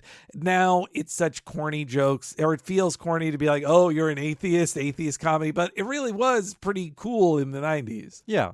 Well, a lot of this does read as corny, but it was 30 years ago, so we can cut it some slack. But it was edgy, on the edge comedy for the era. And some preamble stuff I want to go over is that this episode won an International Emmy in 1994, which is another reason we're covering it. And it won alongside Absolutely Fabulous in the Best Popular Arts category. By the way, the International Emmys are a completely different Emmy ceremony that have been going on since the 70s. So things are winning International Emmys every year. We just don't hear about them. Oh, that's cool, man. And right up there with AbFab, which I was watching. AbFab had a big American success, or cult, maybe even bigger than cult in the U.S. popularity on Comedy Central. I think it was one of the highest rated shows on Comedy Central in the pre-South Park era. And there was an attempt to bring that to America as well. And then Roseanne just hired the characters to show up on her show for an episode. Right.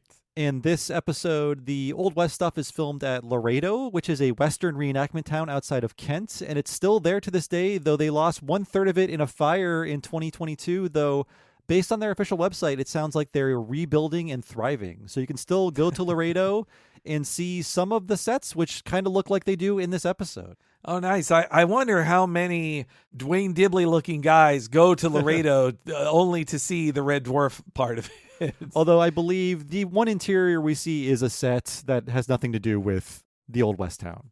I wondered where they found an Old West to film at in relatively locally for them in the UK, because you're used to America. There still are Old West sets that haven't all been entirely torn down. Once you've explored it on the Universal Studios tour in Hollywood, you'll recognize the 2 blocks of Old West when you see it in other TV shows. And meanwhile, Italy had all of their, the spaghetti westerns. They built their Old West towns up in the mountains. So it was interesting to see what the fake Old West looks like when you can't leave the United Kingdom. Well, it looks overcast and muddy like every outdoor Red Dwarf shot.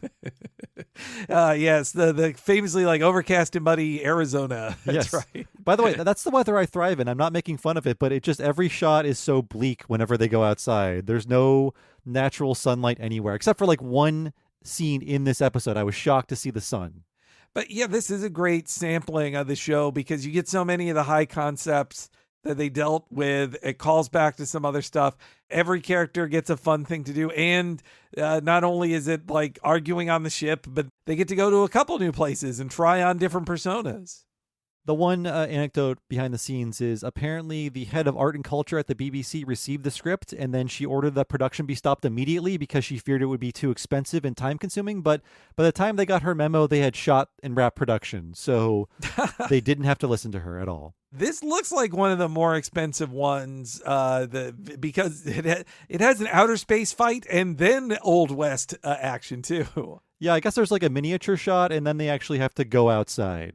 Yeah, I could see it being on the expensive end of episodes, but then again, like you said, it was that successful. They get to have bigger budgets than most, I would guess. And if we're looking at the Simpsons timeline, this episode aired the very same night as Rosebud, although I don't imagine Rosebud aired in the UK that same night. But in America, Rosebud. We were 3 to 5 years behind them on Red Dwarf, and they were usually about a year or two.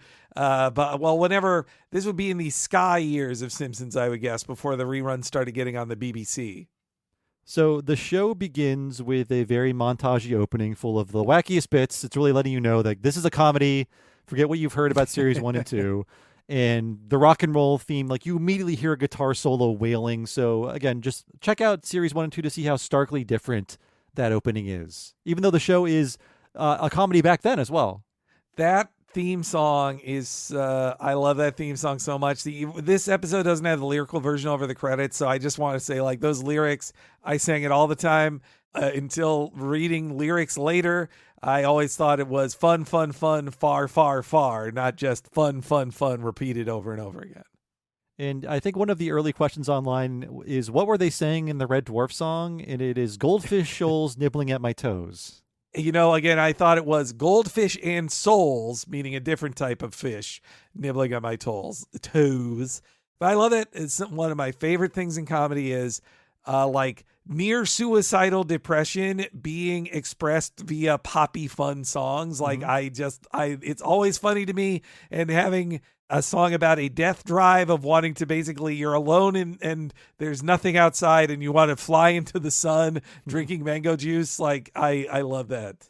Yeah, there was supposed to be a counterpoint to the very slow and dreary opening song, but they kind of lost that, and now it's just the opening and closing song.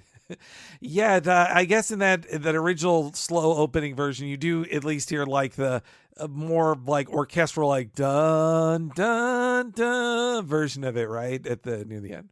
Yeah, there's a lot more majesty to it before it's undercut by the poppier version at the end. But yeah, the show begins with the same kind of idea that a lot of these episodes begin with. The question is what is happening? Because in this episode, it starts off with a black and white scene. We see an old-timey car pull up to a woman dressed in furs. Out pops Dave Lister, known here as Philip. Presumably he is the Raymond Chandler character, Philip Marlowe. And yes, he is in virtual reality right now, but if you're watching this for the first time, you're wondering, what is happening here? Are they on another planet? Are they in a simulation? A lot of the best episodes start off with the status quo being very different, and you have to figure out, how did they get to this state? And they rented a Rolls Royce or something for this too. That's at least they got that along with the period costumes for this gag. Yeah, they went to a costume shop, and hey, it's the UK. Rolls Royces are just coming up and down the street, right? It's where they're from. Man, I'm glad you explained how they premiered only a little beforehand. But the stuff with, they call it AR in this, but this does sort of remind me of holodeck bits from Star Trek The Next Generation, and how I remember so many nerds back then going like, if I had the holodeck, I would have sex with everybody I could and just make up people to have sex with. And so I always loved in this show when they would show like you would just jerk off is what you would do with these machines. Yes, that's all they would be for. And we're kind of seeing that now, right? With current technology. True. And it does feel like, unlike the writers of Star Trek, the Rob Grant and Doug Naylor actually cared about video games. I don't know if they kept up with them in their old age, but this is very gamery. And I at the time when I was 12, I loved seeing, a show that understands video games, because when they're playing the game later, you see like a character selection screen. They have different stats and like a health bar and special abilities. You could tell these guys at least played like computer games. Yeah. I would say growing up, but they were born in the 50s. So in their 20s or late 20s, they played computer games. For sure. They were probably subscribers to Computer on Video Games. And we're reading CVG a lot. Yeah, too bad this isn't an isometric viewpoint, unfortunately. It'd be the perfect British experience. So yeah, I don't have any clips from this scene because Lister is playing a character, and we've all seen these types of film noir parodies before. It's not super heightened in any way. It's just, if you're a viewer of the show, it is fun to see the normally uncouth Lister talk in this rapid-fire film noir patter. And Bob, you've been exploring Star Trek lately. You have seen First Contact, so I know you've seen Picard's Dixon Hill persona. I'm glad you went on to say Sin Hill persona, because you said Picard's dick. Picard's dick. Sin Hill persona. Yes, I have. That's crazy. And it's also crazy about how he explains, well, here's why the bullets work now. Yes, yeah. In this simulation. Dixon Hill first appeared in the first season in the episode The Big Goodbye. Like I had forgotten it's a season 1 character that Picard takes on in the holodeck. I prefer it as a dork. The Data episodes where he's Sherlock Holmes. Those were my preferred episodes. Yeah, I think they are riffing a bit on Star Trek The Next Generation. They're definitely riffing a bit on Star Trek TOS with their visit to the old West Town. Oh yeah. But so yeah, seeing his Philip character here, I was like, oh, this is like Dixon Hill, who, I mean, Bob, when I saw First Contact in theaters and he boots up the Dixon Hill scene in that, but with a film budget, I was like, yay. I think I was nudging my mom like, look, he's doing it. That's the best Star Trek movie. You can't convince me otherwise. I'm sorry. I've been watching them all now, and it plays all the hits, and it does things the movie should do, and doesn't really violate what I think of when I think of Star Trek TNG. So I love that movie. So it's over Wrath of Khan for you. Oh, big time, yeah. Oh man, geez, I still like Wrath of Khan more. I really did. First Contact is great and easily the best next gen movie for sure. People can go to my letterbox to read these opinions, but I just saw Star Trek 3. Didn't really care for it. Thought it was kind of bad. Star Trek 3 undoes everything in Star Trek 2. That's what pisses me off about Star Trek 3. It's also kind of boring. And yes, go to my letterbox. You can talk about it there, everybody. Even though we brought it up. So yes, there's a back and forth between Lister and this femme fatale, and we find out it's not important because this is not really carried forward throughout the episode, but we find out that she's using him as an alibi for a murder that she planned, but this turns him on because all he's doing is having sex in this VR world. So he's like, I'm not going to turn you in. I want you to kiss me. And then they start making out, and then we cut to what's actually happening, which is Lister, he's strapped into this VR machine, making out with no one, but doing all of the motions, doing a lot of air humping. And this is when Crichton walks in, the robot, with some urgent news, but Lister is too wrapped up in having VR sex. Yes, it's the hard cut in between the two is so good to go from, this stylized black and white thing to just a guy with a helmet on humping the air and and Craig Charles is going for all of it. Like, I think it's a good joke too about like how weird somebody playing a video game looks to a person who does not care about video games at all. Yes. And then, we find out he's got a real gooning session going on here. Red Dwarf is predicting gooning because Crichton goes, honestly, you haven't been off this machine in a month. And that's a big laugh line. So he's just been humping the air for a month. And we cut back to the simulation, and the woman is confused why Philip is acting this way. And he explains what's going on. He's just kind of bored of doing the role-playing. He's like, this is an AR game, and I'm supposed to turn you over to the cop and end up with the goody-goody heroine. I played it before, but you're the sexiest computer sprite I've ever seen. So he's breaking the rules of the game to just kind of fuck everybody. Yeah, he's like, look, I know what the win condition is, but I found out that I can have sex with anybody in this, which that feels like a mistake by the video game developers of like, or maybe that's the secret of the game too, of just like, no, you're supposed to have sex in this game, but we don't tell. This is a role-playing game about the roaring 20s. It's like in Grand Theft Auto. You can sleep with a sex worker and then kill her to get your money back, but that's just a system that is integrated within the game. They're not making you do that. Yes. That's a sign about what a sicko you are. Mm-hmm. So they start making out again after he reveals the fact that we're living in a VR game and I'm just making out with you because you're hot. And this is when we cut to Crichton. He is back in the real world. He's strapping the VR goggles to his head, entering the game, and we see the title screen. It's called Gumshoe, but it's not the NES game you control with a zapper. It's the future version of whatever's going on here. You got to use your hands? Yeah, it's a baby's game. Well, Lister is really into using his hands for this game. Oh, that's true.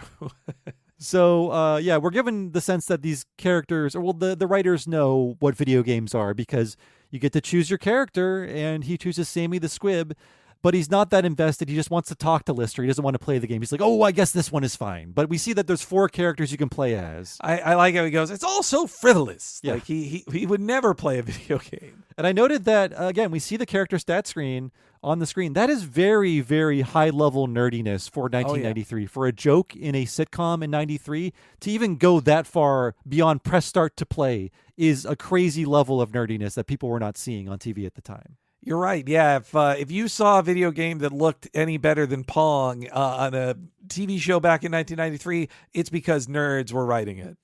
So Crichton enters the game as Sammy the Squib. He is in the full film noir getup. He's got like the violin case with the machine gun in it and everything. And then we hear him try to get Lister's attention from a car that's a rockin' in our very first clip. Sir, I've just got the results of the chemical scan. I've discovered minute amounts of millennium oxide in the local vicinity. Couldn't be more pleased for you. See you in an hour. Sir, I believe we've wandered accidentally into a rogue simulant hunting zone. That would explain the devastation on the derelicts where we picked up this very game. Philip, who is it? It's Sammy the Squib. Oh, good evening, miss. Don't kill me, Sammy. I'll do anything. Kill him. I'll come away with you, Sammy. It'll be just like the old days. I never stopped loving you, Sammy. Kiss me. You're trash, aren't you? I'm programmed to be trash. I can't resist the Crichton. Get back in the car. I never fall for women who are any good for me, Crichton. It's either heartbreakers or moral garbage on legs. Sir, you have to turn off the AR console. We have to close down and continue on silent running in order to avoid detection. 10 minutes. Sir! 5 minutes. I'll keep my hat on. Philip? I'll be back, sweet lips. Stay bad. So yeah, Robert Llewellyn is usually given the biggest mouthfuls of dialogue to spit out. I always feel sorry for him and anyone on Star Trek that has to do a lot of technobabble just to explain a situation for the sake of the viewer, really. You know, I should have said, too, another character he reminds me of is C-3PO. Like, he has to, like, now, sir, why are you doing this thing? I don't even know what sex would be. But he's a lot more polite than C-3PO. That's true, yeah. He's more understanding than C-3PO just is trying to prevent fun at all times. The rudeness of Crichton is just him being very patronizing to you. Like, there is a scene where Kat's like, let's use our lasers. And he's like, there are 2 reasons we can't. 1, we don't have lasers. And 2, we don't have lasers. I decided to say it a second time just to underline that fact. His funnier moments is when he is passive aggressive. I also like, in Series 7, there is a scene in it is where Crichton is pissed off at being ignored, and he invades a simulation of Pride and Prejudice with a tank, and it's a really great moment. I like that. So they take off their VR gear. We get a very UK insult because Lister says, Crichton, you're a total gooseberry. So I'm turning into Shrek when I imitate Craig Charles, and I'm sorry. You're a total gooseberry. Donkey. It's a fine line between the cartoonish fake Scottish accent of Shrek and us trying to do a scouse accent. And he tells him the next time he uses the AR machine, he's going to give him some money and send him to the pictures. Now, his accent was so thick here, I needed subtitles to figure out what he was saying. I absolutely had to put on the subtitles for that, too. I did not but he's basically doing the joke of, like, go see a Star Wars from Arrested Development. A Star War. And then we cut to the deck again. They're separating Lister and Rimmer because the actors don't get along. So it's Crichton and Lister and the cat and Rimmer. The cat is on the deck with Rimmer. He announces, okay, we finally have silent running. Definitely name-checking one of their inspirations there. There's a very corny, Muppety joke with the cat because he's telling the cat, you're only radar, so, look out for danger. And he goes, I'll keep my nose peeled. So that's essentially very Muppety-style humor. The creation of this new setup for Series 6, where they're always in the Starbug, they have to choose to fly places, go and experience things, all in the hunt for the Red Dwarf ship. Another improvement for Cat's character is that he's now the pilot. He actually has to do a lot of important things, and they explain it as, well, because he has his cat-like reflexes, but it really is just to write joke descriptions of his nose over and over again. Yeah. I'm glad they gave him more to do, but the cat's role is sort of just to lean into the frame and make a joke and then lean back out. Oh, and I also really like Rimmer's change this season of his color-coded jackets, and also that they finally wrote themselves out of the corner they'd been in for 5 years of Rimmer can't touch things. Yes, I forgot to mention that. So yes, Rimmer's a hologram. He is the resurrected simulation of Lister's old bunkmate. And because of that, for about 5 seasons of the show, he can't touch anything except for himself. Yeah. That changes when they meet not an alien, but an alien-style thing who upgrades his holographic drive. So from a certain point onwards, towards the end of this golden era of the show, he can actually touch and interact with things. And I feel like, boy, they should have made that change earlier because it must have been really hard for Chris Berry to not be able to really touch anything as an actor. Yeah. That probably had to be frustrating. And also for the writers and directors to be like, wait, don't do that, Chris, or you can't do this in this scene. But I also like his new costume that he gets in this season. Those jackets are cool. And I like that when he's in the red jacket, like at the start of the episode, then he's in old Rimmer style. And when he gets into his blue jacket, that's when he's in hard light mode. Yeah, the costumes are a major upgrade, and then Lister gets his own kind of 80s UK punk outfit where before he's just kind of wearing a stained t-shirt with an overshirt over it in the first couple series. They kind of develop a costume for him to wear. I also wonder how much Craig Charles, does he normally walk around with those dreads or his braids, or when did they become fake in the show? It's hard to tell when they became fake because there's a certain joke in one of the episodes in Series 3 where he cuts them off. And I figured, well, they have to be fake at this point because you would not just do this for the sake of a joke. That's true. When I worked at a video store, there was a customer who had a very, very long, 30 years long afro braid or, God, I forget the name of it now. They're dreadlocks. They're just dreadlocks, right? Yeah. Yes, thank you. The dreadlock. He had an incredibly long one, and he just complained God, this is such a pain in the ass that on his 50th birthday, I think it was, he shaved it all off and just was God, he felt so free to finally get rid of it. Yeah, I don't know if they were ever real, but if they were, they weren't real for more than a few years. Okay, maybe they were always fake and I was fooled. I'm looking at pictures of him, and there's not one of them even back in the 90s where he had the dreadlocks. Okay. I love his stupid hat and his leather jacket this season. It's very good, too. And because we're light on clips, thanks to the Film Noir segment being kind of just very straightforward, I've already got another clip ready. And in this one, we finally hear Rimmer, and we get a bit of the classic back and forth between Rimmer and Lister. Where have you been? I was in the AR machine. Again? What do you mean, again? Everybody knows you only use the AR machine to have sex. That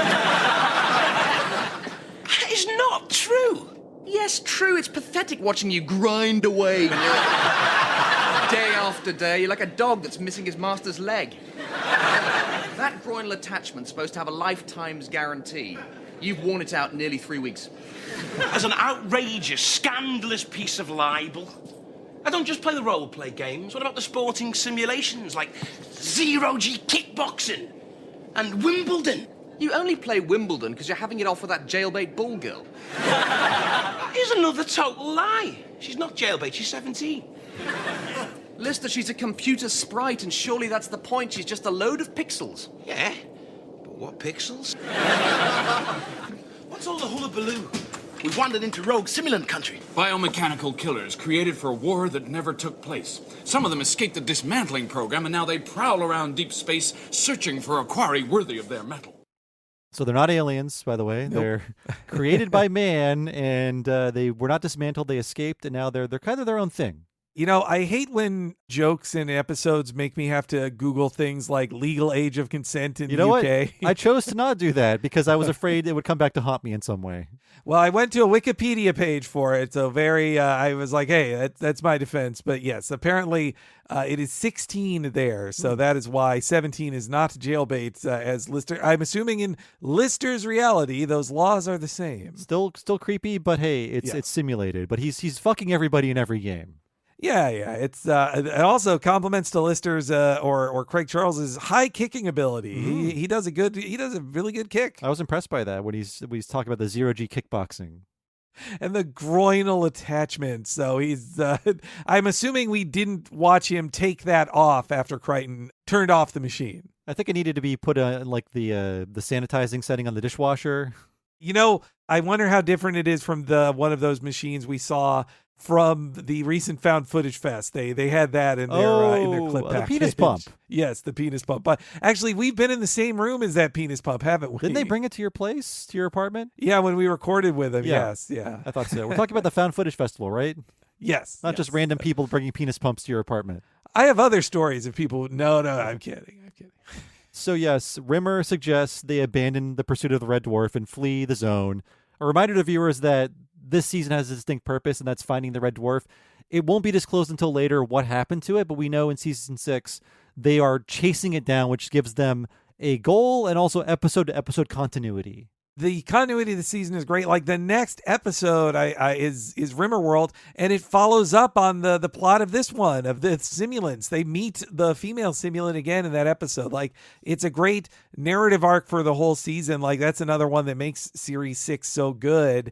And it allows for even more running jokes, including that every time they get into trouble, everybody else is like, we should fight. And every time Rimmer's like, we'll give up on Red Dwarf right now and let's run away. Like, it's always his suggestion. And he's very upfront about how much of a coward he is, which I appreciate.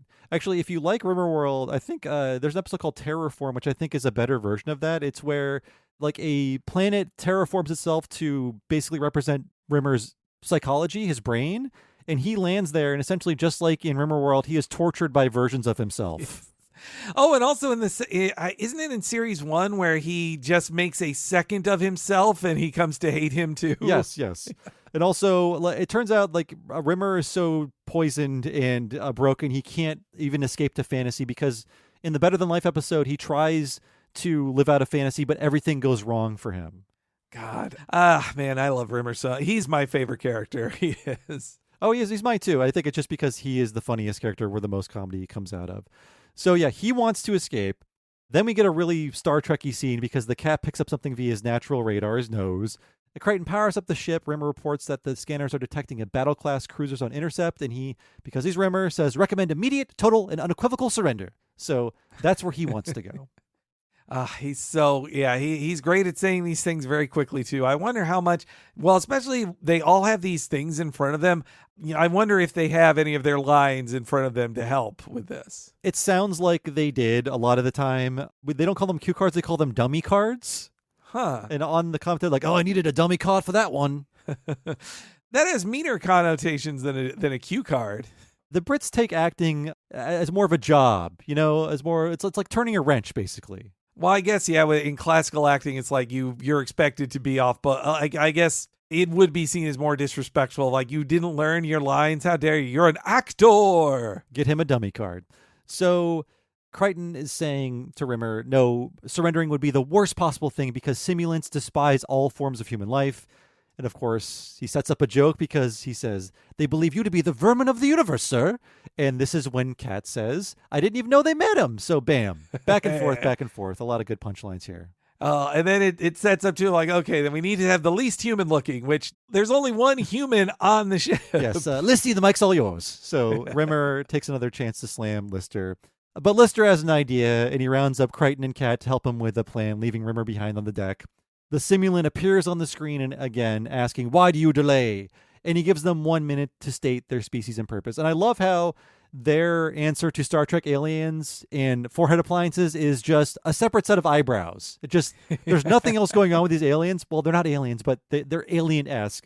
but there's no special effects outside of an extra pair of eyebrows above their normal eyebrows. They blow all their budget for that in the GELF episode this season. Yes, I think so. So what is the plan? Well, the simulants receive Starbuck's transmission, and on the screen we see Lister doing the whole upside-down chin puppet thing using what we find out is one of Crichton's eyes. So I don't know why, but this is always funny to me. It's a very simple kind of effect, but I've always loved it just because I don't know what it does to your mouth, but it makes everything funnier. It is, just to see it done upside down. I like how much they are wiggling their chins to also act crazier for it. And this is where we get all of the Indian food references. Yes. So he declares that he's Takadal of the great Vindaluvian Empire. So Takadal, Vindaloo, Indian food.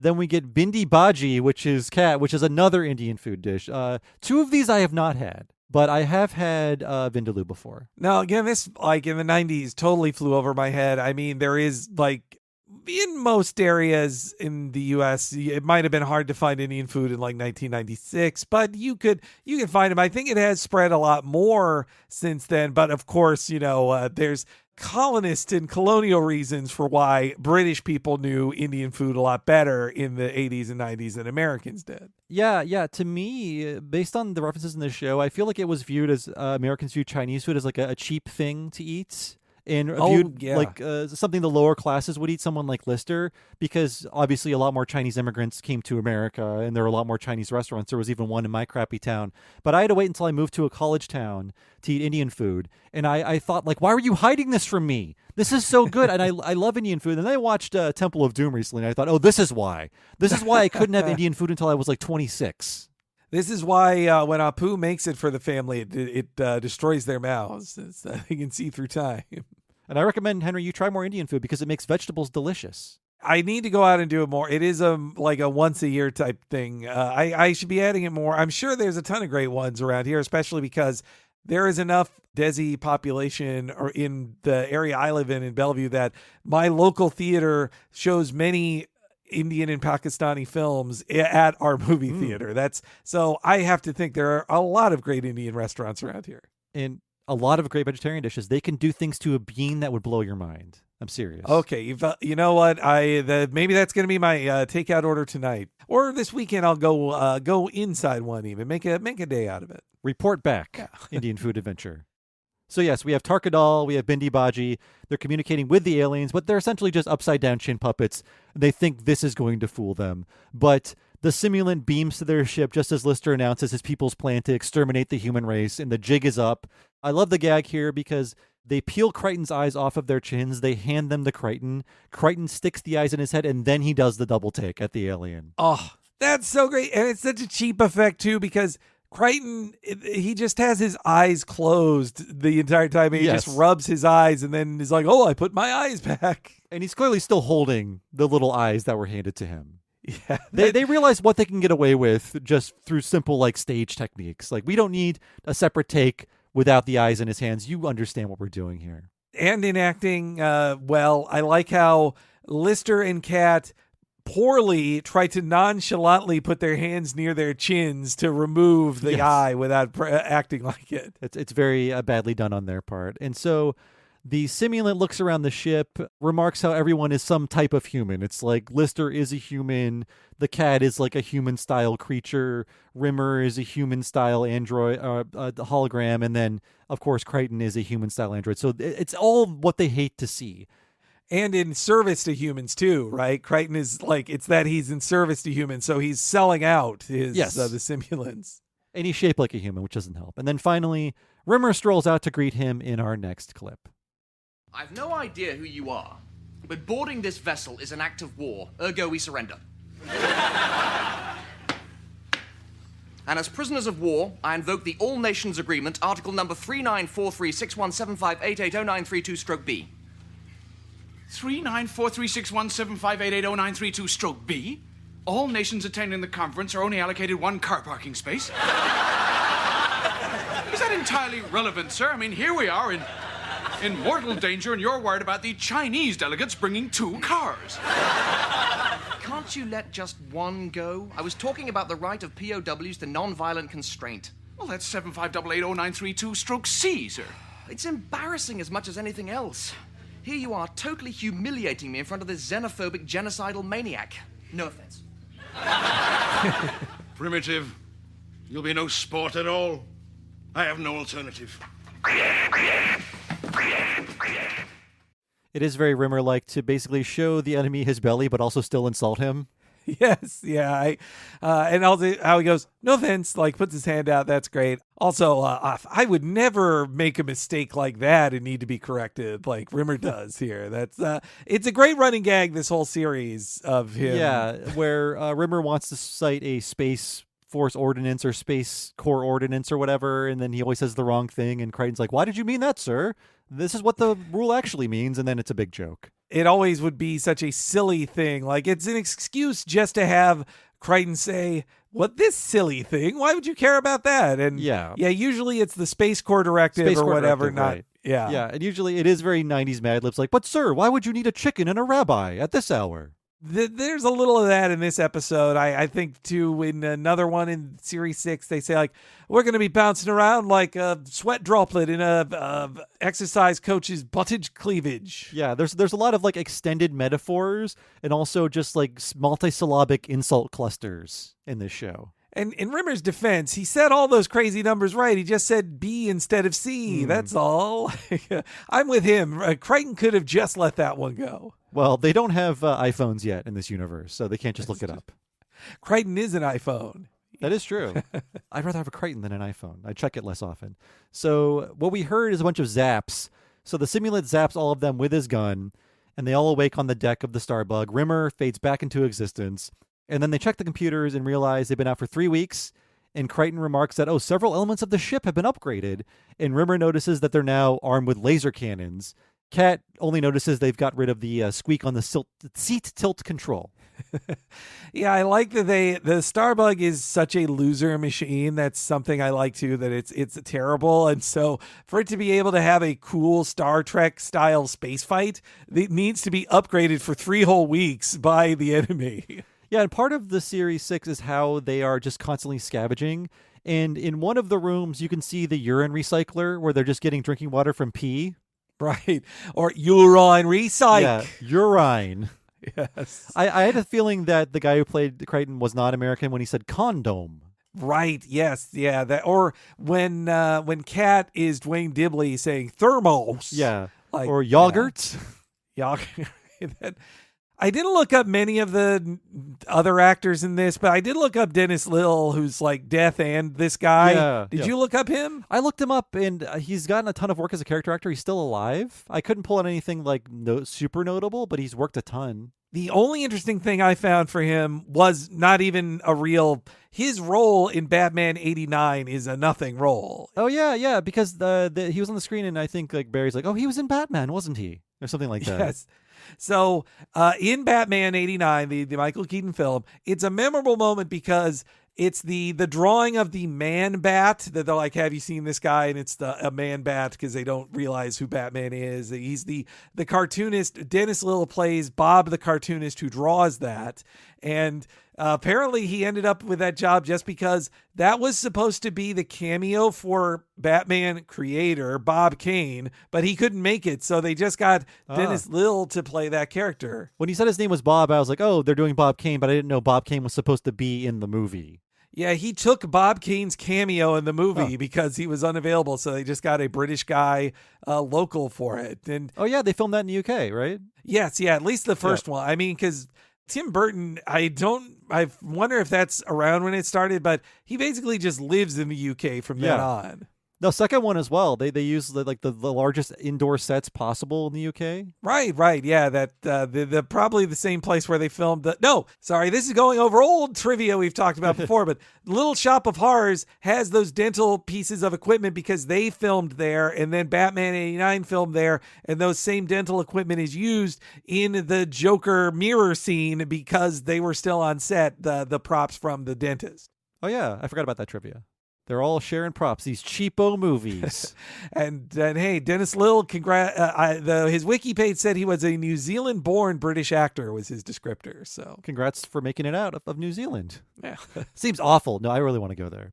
Of people tasked with doing a Old West accent, I think he does the better of them. Yeah, with him, I thought it's possible he could be American, but I didn't look him up. I didn't look up his place of birth or whatever. I looked up his, just credits.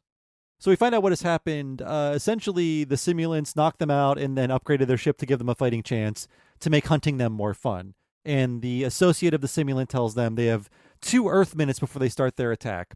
Of course, Rimmer wants to flee. The cat actually has a good idea for once. And they really point this out as this is the one time the cat gave them a plan that kind of works. So he says, this is the game of cat and mouse. And the mouse never wins unless you believe those lying cartoons. I love that. I like that one. That's these simulants do seem like dopes. Now let's say that they also have space madness and didn't think of cheating.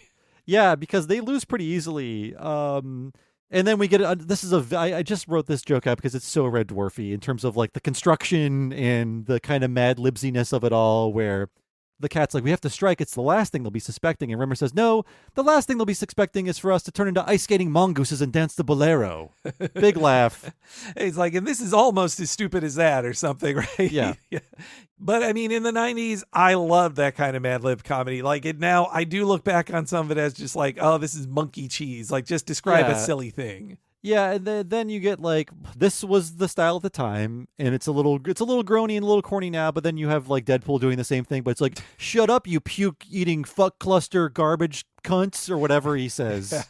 Now Felix Biederman talks about this as fuck you fuck waffle or whatever this. Yeah, I'd rather hear random uses of animal plus dance plus food comedy than you ball nozzler or whatever. Though I guess they also talk about love spuds a lot in this show too. Yeah, and by the way, I hope no children were listening to that. Families, yes. This is an adult show, and I was quoting Deadpool. Yeah. That filthy blame Deadpool, guys. Mm-hmm. He said it. You should take on the Deadpool style of did I just say that out loud? You should have said that too. It'd be funny if I was gay. Yes. That's another Deadpool quote. The funniest of Henry, I want you to get rid of that Deadpool cup. Every time you see this Deadpool cup, it fills me with rage. I'll get a blank metal cup with a metal straw. It stands for everything I hate. By the way, listeners, Henry has been drinking from the Deadpool cup from the Deadpool movie for months now, and I'm worried. I wash it. It's a big cup with a silent straw. That's why I like to use it. But what about the straw? Does that get washed? Yes, it does. Okay. It does. Come on, I'm not Lister here. Come on. Okay. Well, you should eat more curry, but not the Japanese kind. Okay. Oh, but that is Vindaloo sounds a bit spicier than the Japanese style curry I'm used to. You can make it baby style. Okay, good. Do I have to call it that when I get it? Yes, you have to say, I'm baby, poo poo pee pee. I filled my diaper and I want baby food. They'll know what you mean. So, boy, we're getting off topic here. Well, what happens next is that they're on board with the cat's plans, but now the cat is rejecting it because he's like, what happens if we get killed? I'll never hear the last of it. So the cat realizes he's kind of talking them into their doom. Normally they tell, that first clip, they tell Cat, your ideas are stupid and shut up. But they actually listen to this one. And you know what? He's right. Cheating is a good idea. Mm-hmm. So they fire a few shots at the simulant ship. And in retaliation, the simulants transmit the Armageddon virus into the Starbug's navigation computer. And they're successful because just with a few hits, that simulant ship explodes. The threat is gone, but now there's a new one. They are locked on course to collide with a very large moon in 38 minutes, and unless they restore the navigation computer, they won't be able to change course. So the simulants easily killed, but I guess the ultimate objective was to basically poison their computer with this virus. And the one simulant says, see you in Silicon Hell, which they say silicon, not silicon. And it brings back that, again, I love that episode, The Last Day, of just realizing, oh yeah, Silicon Heaven, Silicon Hell. It's built into their belief system. So they work hard and basically are slaves their whole lives, essentially. It's a nice bit of continuity. But Crichton has a plan in our next clip. The only solution is for me to contract the virus myself, analyze its structure, and attempt to create a software antidote before it wipes out my core program. Do I have your permission to sacrifice myself, sirs? Do lemmings like cliffs? Granted. I'm going to have to create a Dove program. Dove program? A Dove program spreads peace through the system, obliterating the viral cells as it goes. I have it. The virus is extremely complex. I will have to dedicate all my runtime to its solution, shutting down all non-essential systems. Is there anything we can do? Can we help? Watch my dreams.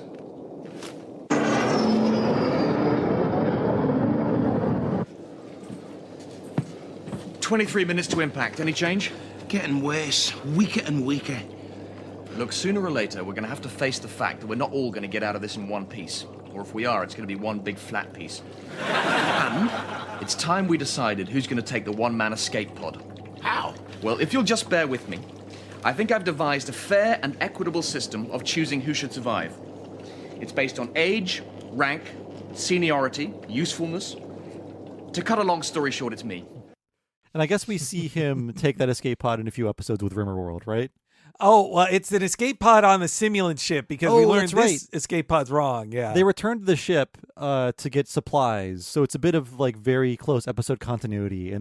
But he is the guy who wants to take the only escape pod, despite not being a living human.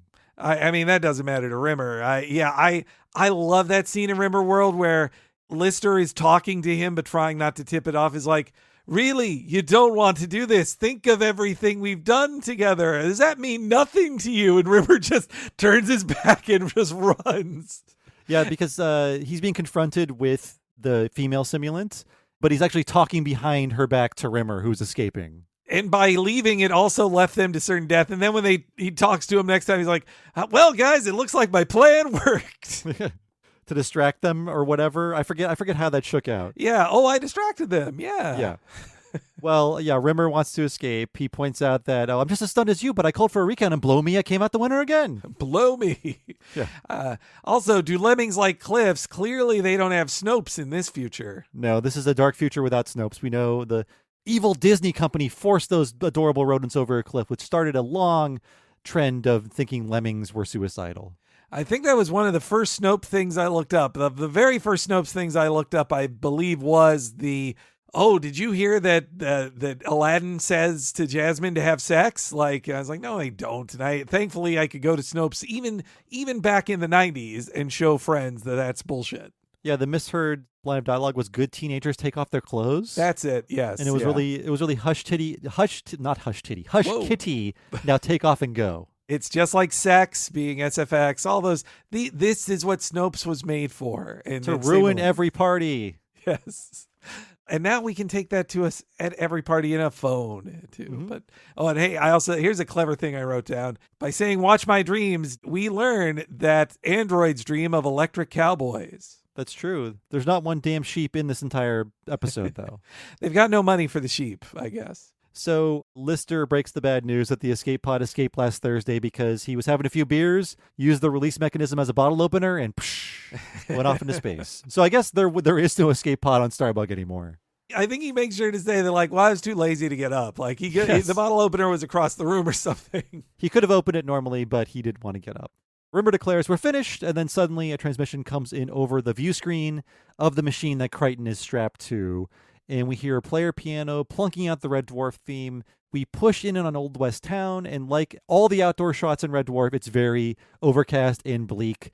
And for no reason, Crichton is having an Old West dream. There's no reason why this is the theme that's been chosen, but I really feel like they're doing the Star Trek parody of the episode Spectre of the Gun, in which Season 3 of Star Trek, the original series, is pretty bad, and they're using a lot of sets that aren't as expensive as going to another planet. So they're kind of doing this, even though this is a very expensive episode of Red Dwarf, to actually go to this outdoor set to film a lot of the episode. It's been a million years since I had seen Spectre of the Gun, but yeah, that it's like, oh, the aliens are testing them to make them recreate the OK Corral. Yes. You're right. They don't even say, they just go like, for some reason, Crichton's believing this. Like, they don't say why Crichton cares at all about the Old West. And it's not like he likes cowboy things or has even referenced cowboy things in the past, but this is just all for the sake of doing this send-up of Westerns and a send-up of Star Trek. Credit to the that Kent place for having even like a red Wells Fargo style wagon. I don't know if it literally said Wells Fargo on the side, but it's not the Old West without a red Wells Fargo wagon dropping things off. And hey, if you go to their website, you can see a lot of things that film there. Basically, if you're in the UK and you want to do an Old West scene, you go there. That has to pay the bills more than tourism, I would bet. I think so. So Lister, yeah, he has some kind of clunky explanation as to what's going on. It's like, oh, we're looking at what passes for Crichton's subconscious. And we see Crichton dressed as a sheriff. He's stumbling out of a building labeled Town Marshal. There's a bottle of booze in his hand. And clearly he is the Old West stereotype of the cowardly lawman who has since turned to the bottle. And this is kind of a High Noon parody. In fact, the original title of the episode was High Midnight. But then I think they realized it's expensive to film at night. Let's not do that.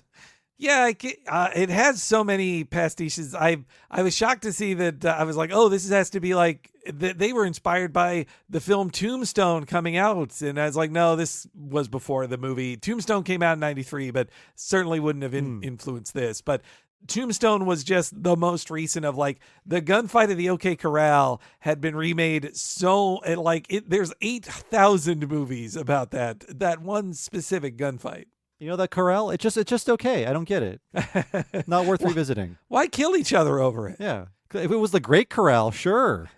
I guess even like High Noon, he does toss down his sheriff star, doesn't he? Yeah, and there's an episode in season 2 where Holly is being confronted with another computer AI, and they're having like a face-off. And as Holly goes to have his final confrontation with the other AI, it plays the song "Do Not Forsake Me, Oh My Darling" from High Noon. Oh, wow, man. I wonder, this makes me want to pull it up on Peacock to be sure they still have that song in there. I think they would because it's clearly a cover. It's not Tex Ritter doing it. Hey, covers are usually more affordable, yes.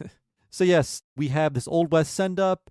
Over the footage of Crichton, we hear Lister over-explain the scenario unenthusiastically. You could tell like Craig Charles didn't want to say this kind of stuff. He's just like, look, it's Crichton and he's doing this. And it's just very, very flat. So I feel like he was wondering, like, why do I need to say this? Who cares? It's pretty obvious. Maybe even it's like late retake of like, this isn't clear enough. Can you do it's ADR for clarity? And another line of his, the scouse is so thick. He says, I'm transcribing this, apparently his core program coded the battle against the virus into some sort of Old West dream. That is how clunky that exposition is. I feel like that is a network mandate. Like, you have to tell the viewer why this is an Old West thing suddenly. They're not going to get it. I instead just want to embrace like, yeah, it's an Old West thing. That's fun. Yes, so whatever's going on with Crichton, his core program is turning the battle into a big metaphor for a gunfight in the Old West. I'd much rather see hacking described via these metaphors instead of just a guy sitting at a keyboard and typing furiously and saying like, I got into the mainframe. So Crichton is in the simulation. He is looking at a poster that reads, "Wanted, dead or alive, the Apocalypse Boys." And he goes into the saloon. And in our next clip here, we hear the first of many shaky American accents. Well, Sheriff. Fancy seeing a man of your sober disposition in a low-down drinking establishment. Now, boys, I don't want any trouble. I'm just doing my rounds.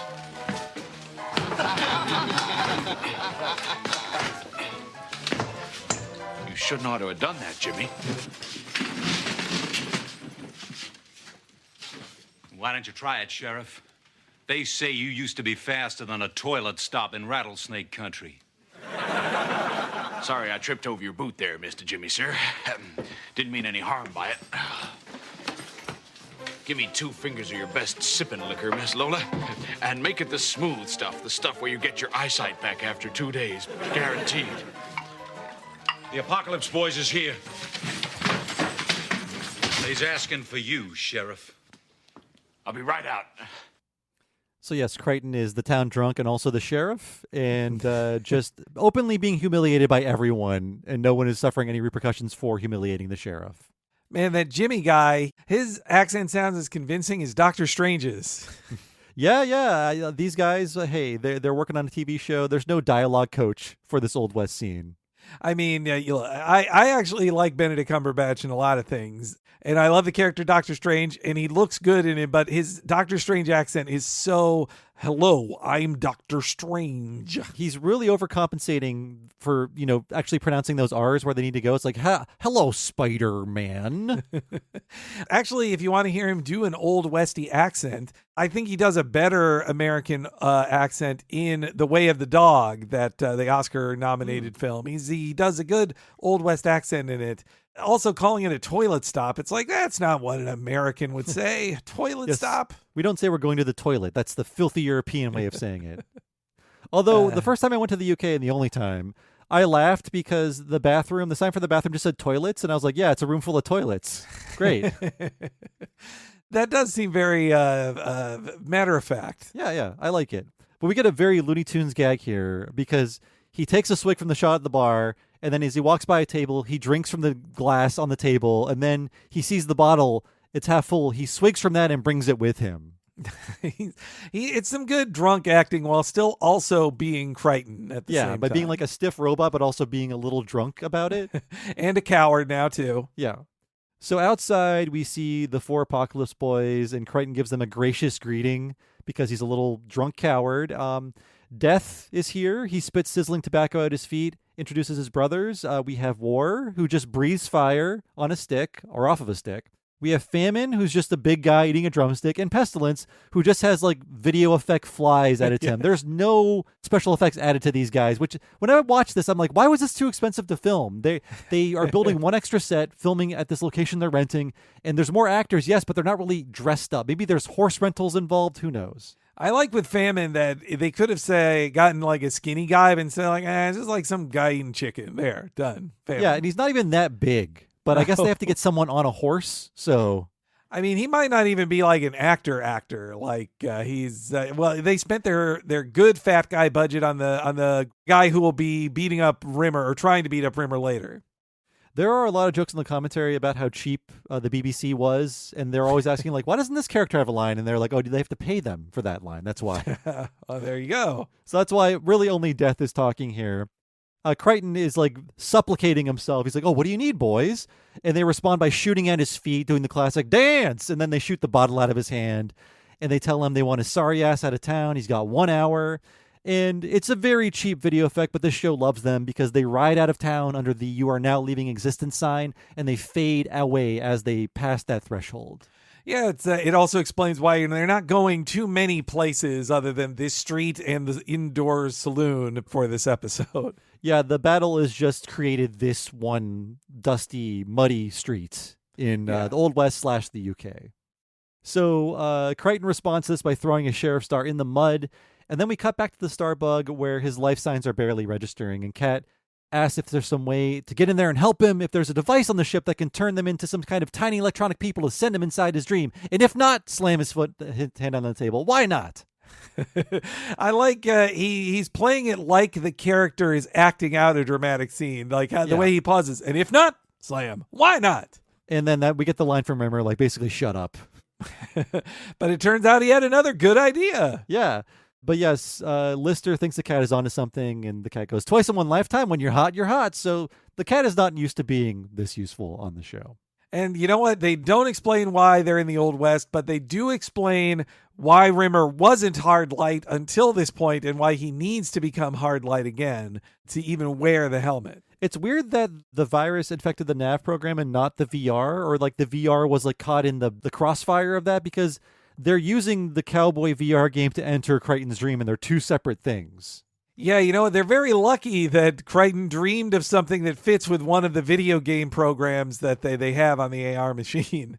So that's what they're going to do. They have a plan, and that plan is to use the AR machine to beam into Crichton's mind and help him. And then Lister even lightly explains how a hologram like Rimmer can come along. Even though we don't need that, I mean, if a robot can dream of the Old West to fight a virus, Rimmer can just go there via VR. Who cares? You would think if you're, by being a hologram, you're already a computer program, so you can just, doppel your way into it to take in overdraw the memory bank. But instead, he has to be a hard light hologram who can then wear the AR machine apparatus and be involved in it. And then they boot up the title screen for Streets of Laredo, and that is actually the name of the Old West town. I think they just named it that because they can't get rid of the signage for the property they're renting. So they're just like, okay, we're now on the Streets of Laredo. And it's a nice little plug for the place they're renting. Maybe they get a kickback for mentioning the name in the show. It's a great name for an Old West town. It's used in a lot of like classic Western songs too, like the... As I walk down the streets of Laredo, as I walk down in Laredo one day, I spot that's one of my favorites. Yeah, it sounded familiar. It sounds like a real place, but I didn't know what it was a pull from. Oh, yeah, it's I think Laredo is a real town, too, but I just think of the Johnny Cash version of that song. Well, we see the title screen, and the guys choose their characters in our next clip. There you go. I've loaded in the characters from an AR Western game. Choose a player from 1 to 3. 2! There you go. You're the Riviera Kid. Special skills, ace gunslinger. Rimsey? Uno. 1. Dangerous Dan McGrew. Special skills, bare fist fighting. Which leaves me with Brett Riverboat, knife man. And we definitely can't get hurt. No, it's just like a normal computer game. You can get out at any time. There's a button on the inside of your glove. When you want to get out, just clap. Okay, Riviera? Okay, Dangerous? Let's mosey on into town. So not too different from modern VR, except you can just hit the home button on your VR controller to sort of bring up the screen to get you out of the game if it's getting too intense. Now, which one would you pick, Bob? I know mine. I want the Riviera Kid. His 6-shooters are pretty cool. Actually, Craig Charles was mad that he couldn't be the gunslinger guy. He didn't want to be the knife guy. Being a knife guy is cool, though. My pick would have been Dangerous Dan McGrew. I like that he's the brawler. That's fun. So yeah, they have entered Laredo. They're in their VR gear. I like how we see them first being very embarrassing by miming the horseback riding, and then we cut to them actually on horseback in the VR world, or AR world. That'd be fun for the actors, not to just get to wear fun costumes, but also get to ride horses. And Cat is very, even as the Riviera Kid, he still is the most fashionable of them. He's basically one of the 3 amigos in his costume with all the rhinestones. Yeah, he could just wear that costume normally, and it would not like blink an eye at that.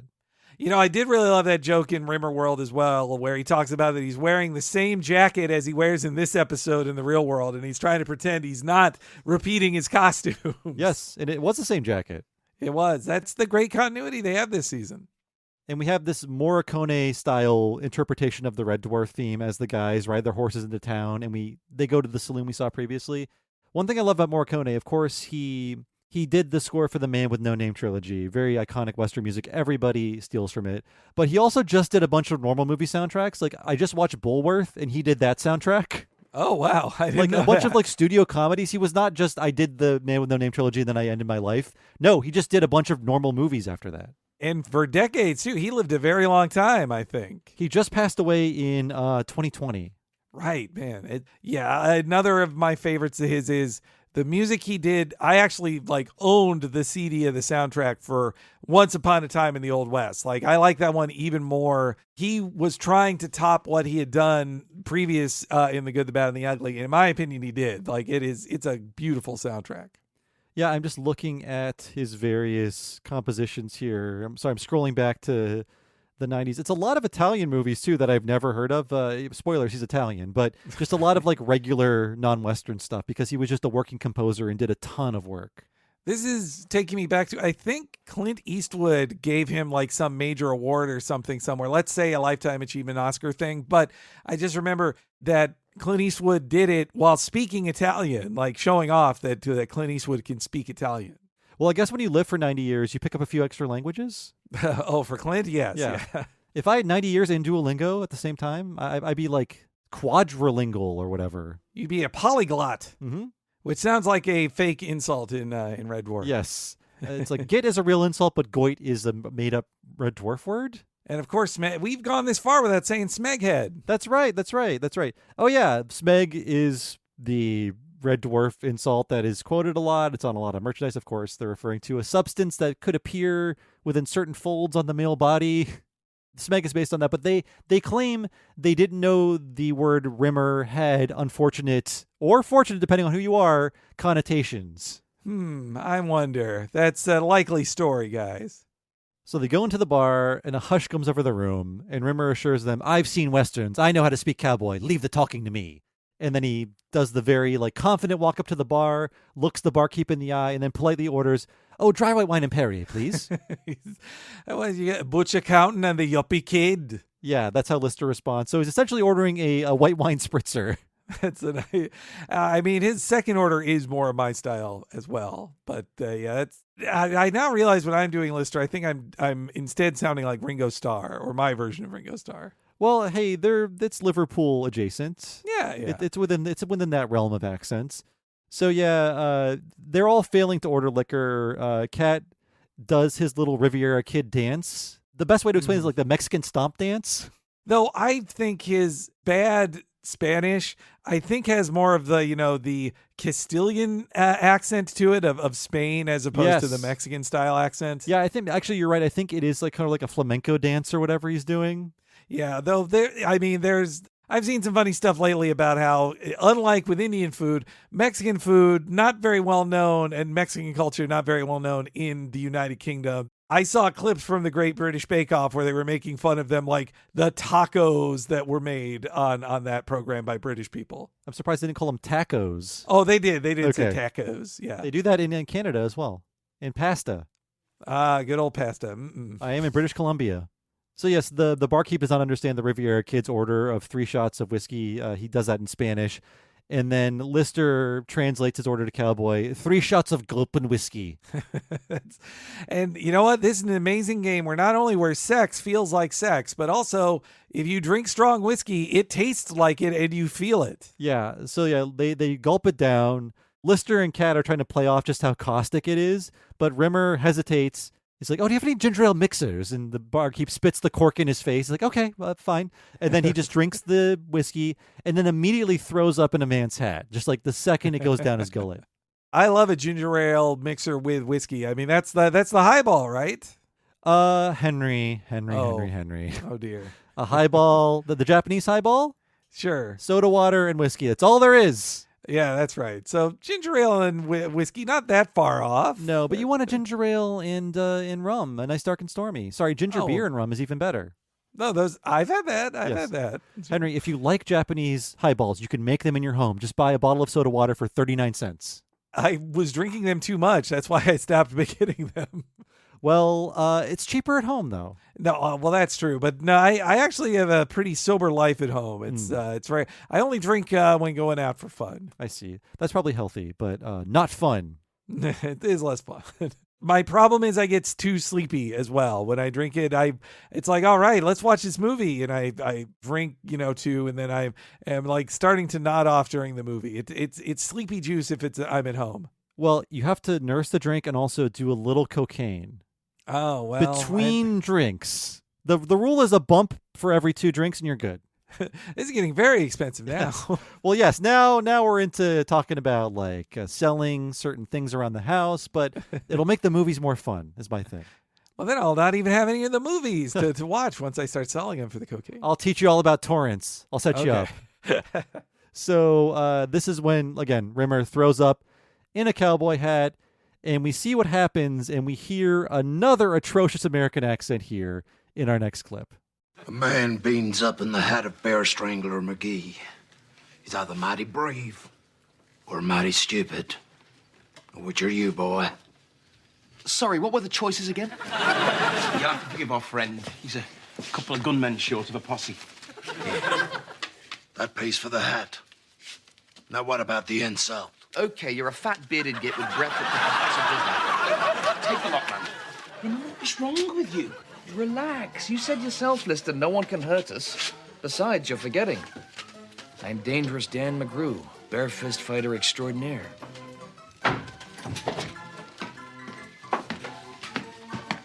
Miss Lola, all the valuables are in this here box. You're gonna have it all for 1 bottle of mind rotter. You're trading in your shooting irons? No use to me. I got the shake so bad I'm like a couple of porcupines on their wedding night. Carrots? I'm throwing in my mule dignity. Mr. Sad Git or what?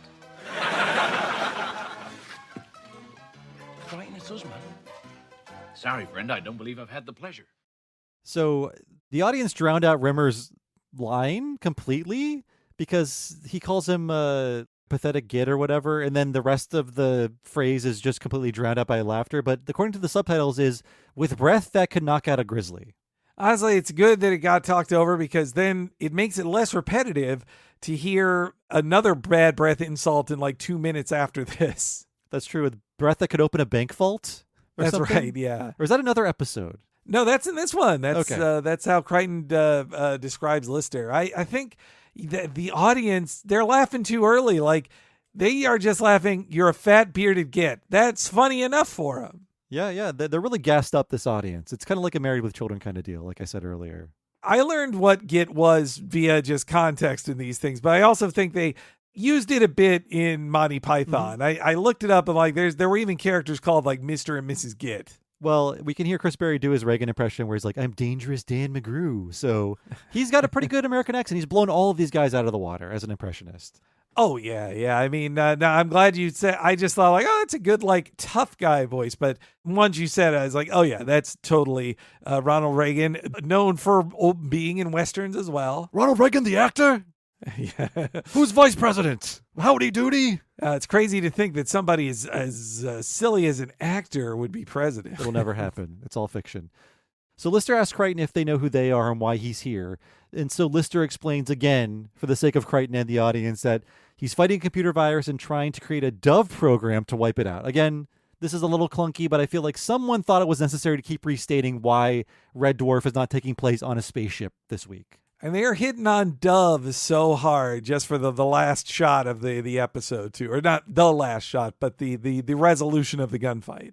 Crichton reacts with, I'll drink to that. And then just as Kat tries to shake some sense into him, Jimmy, the man who tripped Crichton earlier, whips the bottle of booze out of his hands across the room and mocks him. And he's mocking him with a swinging bottle of booze. But this is when Lister steps in to show off his knife tricks, which is essentially the power to reverse the film. Yes. You've seen Backwards, that episode. They're doing the same thing here. I love all of these corny, ancient camera tricks they're doing here. Mainly the backwards of the knife just flying out of the wall in real time, but it's him hitting it into the wall perfectly. Yeah, he throws the knife at the whip to sever it to return the bottle to Crichton. And then as the guy's trying to draw his guns, he pins the guy's sleeves to the wall. But essentially, yes, the knives are being yanked out and the film is being reversed, or the video in this case. Yeah, even easier. They just have to press rewind on it. And the biggest laugh is when he tosses an apple into the guy's mouth from the end of a knife.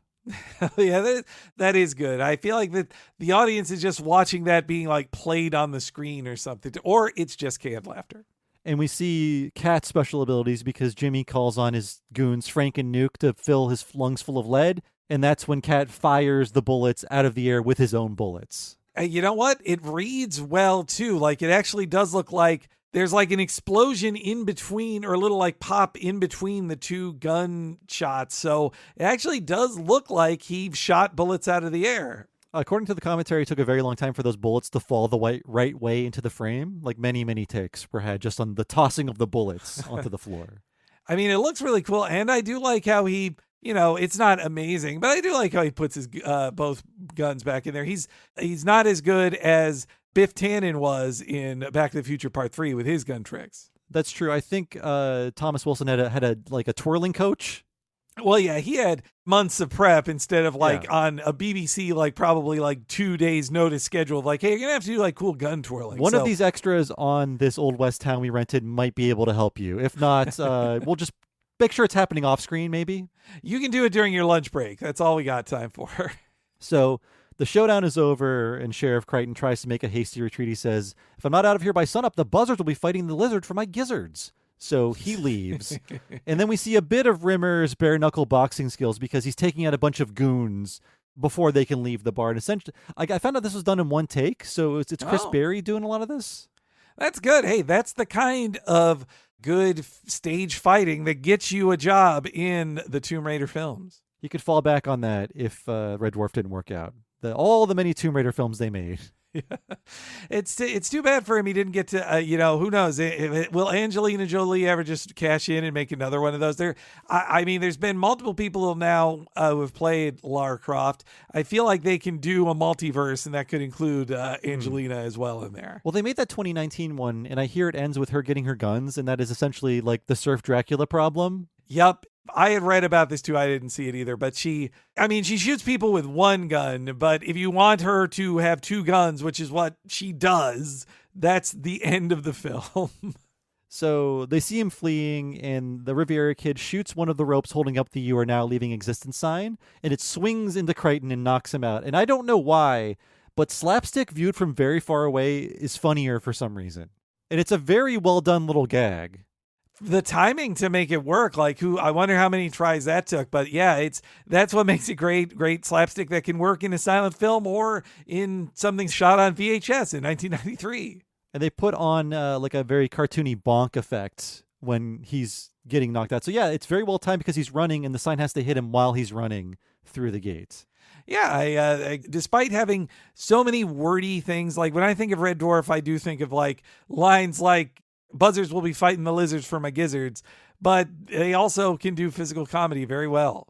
So they run over to the down Crichton, who tries to plead his case in our next clip. Boys, you don't understand. I've got to leave. Look, it's 10 to death. Okay, we've got 10 minutes to sober him up and get him in shape. Come on.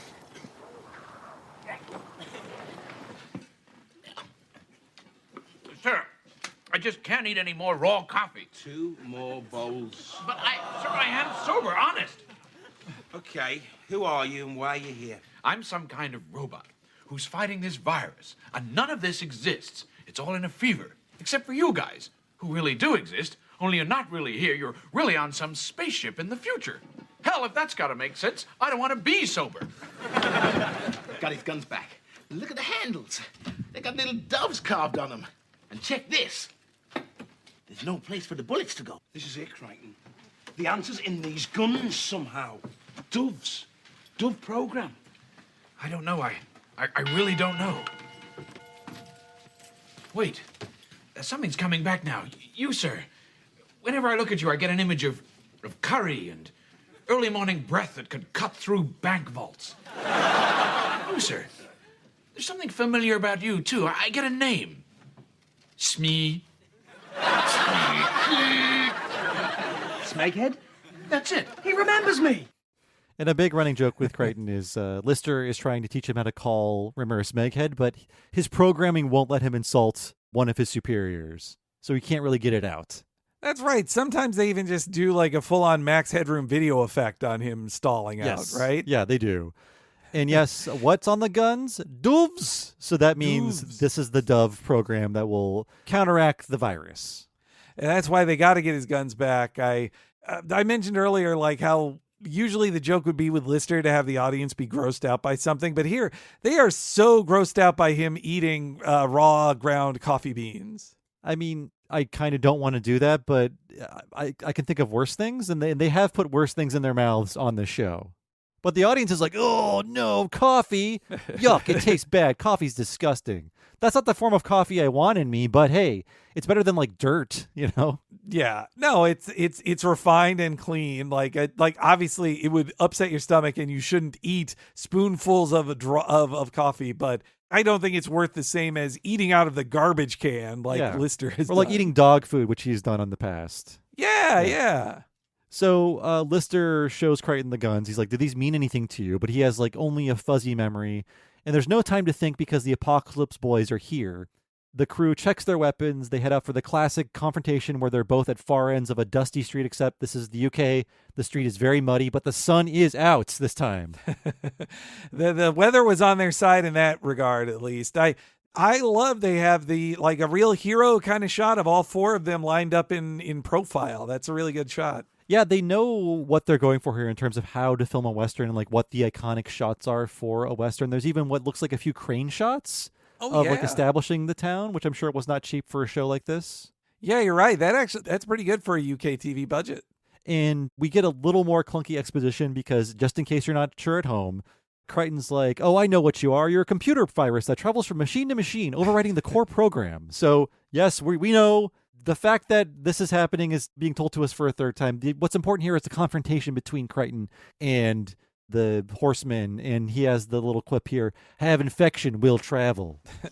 I feel like by the second time in 2 minutes, we know it's a computer virus. Like, I guess a computer virus was such a new concept that it was hammered into them explain this again. Yeah, I guess this is probably around the time when people were first hearing about viruses as something that could affect your life. And there's a virus going around at your office, maybe, things like that. But this is like a very new concept for people in 93. Speaking of Angelina Jolie, this is before the release of the film Hackers. That makes it all clear. That's right. It's all realistic, right, in that movie? Oh, for sure. Yeah, like the big viruses like the Melissa virus, that was like 99. I feel like these weren't affecting people, and a lot of people didn't really have computers at this time. So you need this really hammered into your head, like, what is a virus? Why is it in a computer? I thought viruses are things that make people sick. I don't understand what's happening. And what counters it and who can make it. And so even making it into an Old West. I mean, it is funny of like you have all this technobabble mixed with something as old-timey as the Old West. So Death on horseback raises one hand in the classic devil horns pose, and lightning strikes it, his hands that is. In the real world, we see the Table Brown Crichton getting zapped, and behind him the screen reads special skills erased. So we know now, the viewers know that all the Red Dwarf crew, they don't have their special skills that the game screen told them they had, that we saw them all use in a previous scene. Yeah, this is some more just classic comedy of like the false bravado of the audience knows something is gone, but your heroes don't, and you get to see them learn in a costly manner. In a very ironic move here, this is the one time Rimmer decides to be brave, because he's like, oh, they're intimidated and they're stalling for time. So he's the first one to strut over and make the first move. War advances forwards, and Lister tells Cat, "I'll cover Rimmer." But when the Cat tries to draw his guns, he fumbles with them, and he realizes he lost his special skills. So they are screwed, and Rimmer doesn't quite know it yet. Yeah, of course, Rimmer is full of bravado when he feels like he cannot be hurt and he's stronger than everybody else. Once Rimmer has this ability, he's almost like a bully. Like, he's like, oh, finally, I'm as strong as I should be. And we see a bit of their showdown where War is like ripping a huge plank off of this hitching post. And Rimmer is like, well, I can do the same thing. I've got these special skills. And he can't lift it off of the post. And this is when Lister breaks the bad news to everybody that their skills are gone. Rimmer, the virus has spread to the AR unit. We've lost our special skills. Ah, Mr. War, sir. It would appear that due to circumstances completely beyond my control, there's been a bit of a cock-up in the bravado department. I may indeed have come across as being more brave than, in fact, I am. Exit! Exit!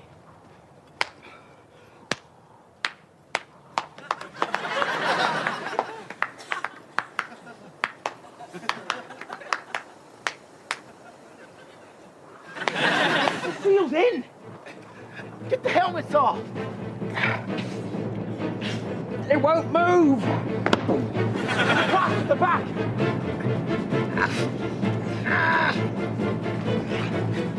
I got one of the gloves off! And a boot too!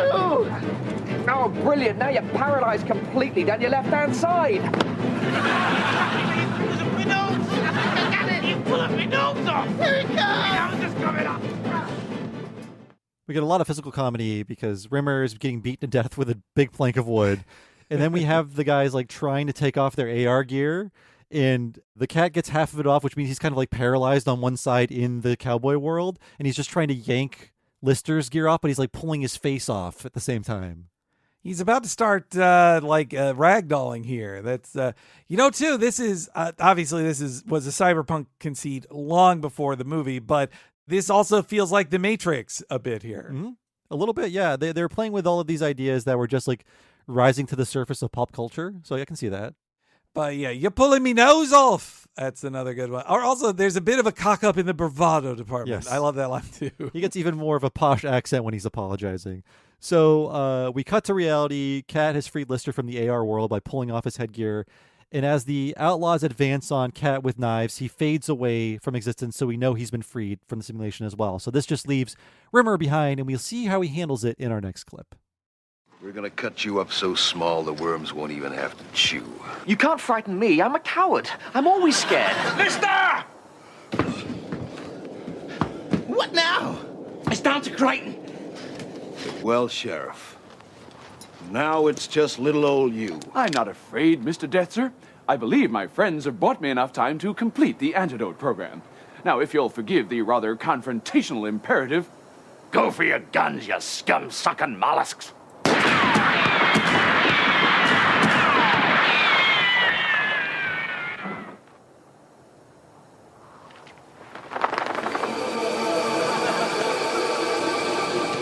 I did it!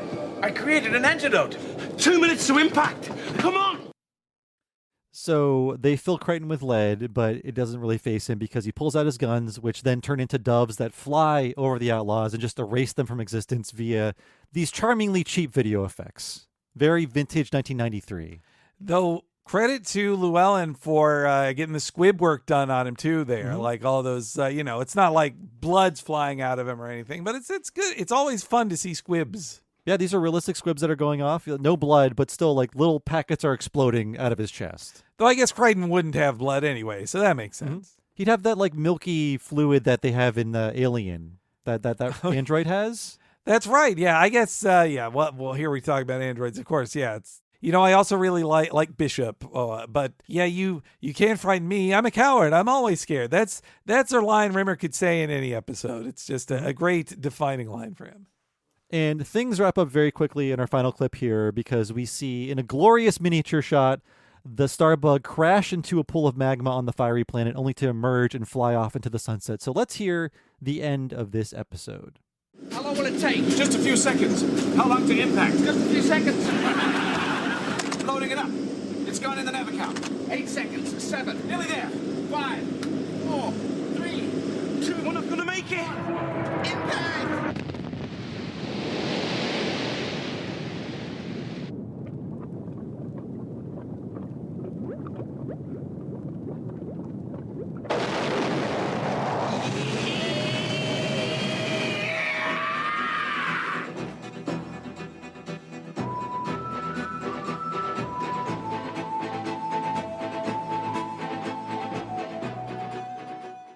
I wanted to include a little bit of the Morricone-like music they put together for this. But yeah, most of the Red Dwarf episodes end on a big moment. There's not really a wind down, and this one ends with just them emerging from what looks like lava on this planet, completely unscathed, and then literally riding off into the sunset. And not a joke. I like that it's just them, triumphant, like, we survived. We didn't die. We pulled it off at, honestly, beyond the last second, because they do crash. They just happen to crash into lava and are able to fly back out of it. But they earned their big hero moment, and as did Crichton, and they get to just fly off in the sunset, and instead of playing the regular outro, you just get a great long shot of the sun. It's similar to the ending of Indiana Jones and the Last Crusade. That is true. That's like a 6-minute shot of them riding off to the sunset. And similar feeling of the Western throwback. I think they really earned this kind of not trying to be funny ending instead of just letting you enjoy a Western finish of riding off into the sunset, or in this case, flying. Yeah, it's a bit of a different thing for them to do because they normally end on a big laugh, but this time it's a very different episode, and they end on a moment of triumph. That really fits in with the genre they're parodying. But yeah, that is essentially all there is about the Gunmen of the Apocalypse there is to talk about. But I really like this episode. Again, I think there are funnier ones. Probably like you, Henry, I'm a big fan of Rimmer-focused ones because he's such a despicable character that you kind of care about. And Some of the funniest jokes come from him and his reaction to situations. But I like this as a well-rounded episode where everyone gets to do something, and then it shows you just how this outer space series can go to different places while still being very funny and rely on parody and great characters to back everything up. Every character gets to have a funny thing in this episode. You get to experience the special effects, which by 6 they're getting they're starting to have a better budget for it. Now I'm just remembering this, that didn't they redo some of the special effects for some re-releases or something in some of the episodes? Yes. I don't know if they're available now, but in the late 90s, they remastered series 1 and 2 to make them a little more colorful, but then they also added a lot of George Lucas style effects to things. Right. And it was really hated. So I feel like those are not in circulation anymore. Sort of like how it's hard to find the 2002 cut of E.T. these days, unless you buy the old DVD. Oh, that's good. Okay, good to know, man. It was a style of the time. But anyway, yeah, I think this has a great range of things that show off why the series was so good, and it lets the actors play around more than they do in some other episodes. And yeah, another thing I love is just being able to go back to series 6 and pretty much just watch the whole thing and see the great arc they did for the whole season. If I remember right, 7 and 8 also have very similar, like, this is the story of this season and we're working towards this kind of thing. It makes it less of a sitcom and more of a like linear story, but now that's all sitcoms now. Yeah. I like both modes of Red Dwarf, like the episodic, early episodes and this more serialized storytelling. I'm looking forward to seeing the rest of it, but that's a story for another podcast. But I'm continuing my Red Dwarf Renaissance personally on my own time. Maybe I'll check back in later. But that has been another episode of What a Cartoon. Thank you for joining us. And if you want to hear more from us and get all these episodes 1 week ahead of time and ad-free, that's right, complete ad-free podcast, head on over to patreon.com/TalkingSimpsons and sign up at the $5 level. You'll get all the podcasts, again, ad-free 1 week ahead of time, but you'll also access our entire back catalog of full-length Patreon exclusive podcasts. There's over 200 to date. We've covered shows like King of the Hill, Futurama, Batman the Animated Series, Mission Hill, and The Critic. And that $5 a month also gets you new monthly episodes of both Talking of the Hill and Talking Futurama. Again, that's happening at the $5 level, only at patreon.com/TalkingSimpsons. And there is a $10 level too.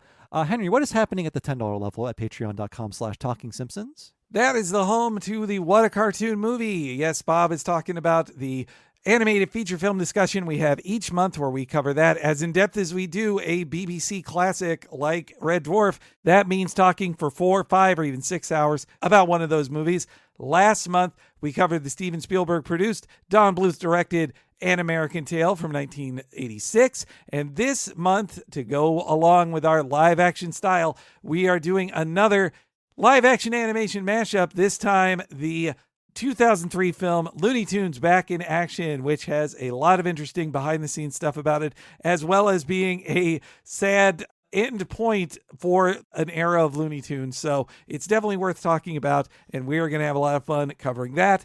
And that's just what we've done most recently out of over 6 years of What a Cartoon Movie, of us covering classic Disney, the Disney Renaissance, a bunch of other live-action films too, like the Teenage Mutant Ninja Turtles or Little Shop of Horrors, and a ton of other awesome stuff. Go back through the catalog at patreon.com/TalkingSimpsons. When you go to there to sign up, check it all out. One more time at patreon.com/TalkingSimpsons. And I've been one of your hosts, Bob Mackey. You can find me on Blue Sky and other places like Letterboxd as Bob Servo. And my other podcast is Retronauts. It's a classic gaming podcast all about old video games. You can find that where you find podcasts, or go to patreon.com/Retronauts and sign up there for 2 full-length bonus episodes every month. And Henry, what about you? I remain HENREYG on Twitter, but I'm always posting more on Blue Sky and also Instagram, where I am Talking Henry. So if you're following those accounts, or Bob's too, you should also be following the official account of the podcast network, which is at Talk Simpsons Pod. At Talk Simpsons Pod in all of those places. Keeps you up to date when there's new episodes, when there's new podcasts on the Patreon, whenever we are doing cool things outside of the Patreon too. You learn about it first from at Talk Simpsons Pod. And if you want a list of all of our previously released free podcasts, check them out at TalkingSimpsons.com. Thanks so much for listening, folks. We'll see you again next time for an extended free preview of our episode of What a Cartoon Movie, all about Looney Tunes Back in Action, and we will see you then.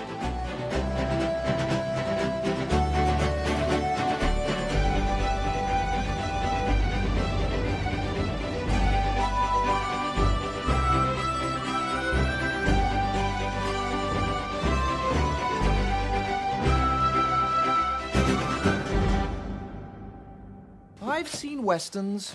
I know how to speak cowboy. Leave the talking to me.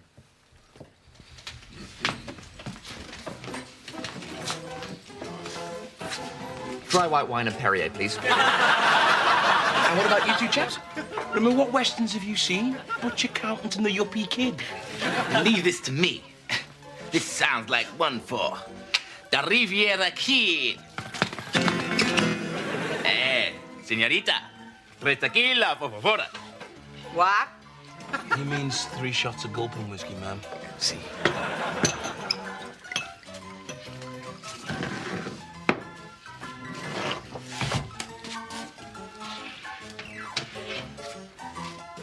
mighty smooth. I was expecting something with a little more kick to it. I don't suppose you've got any ginger ale mixers. I'll take that as a no, then. I'll have it neat.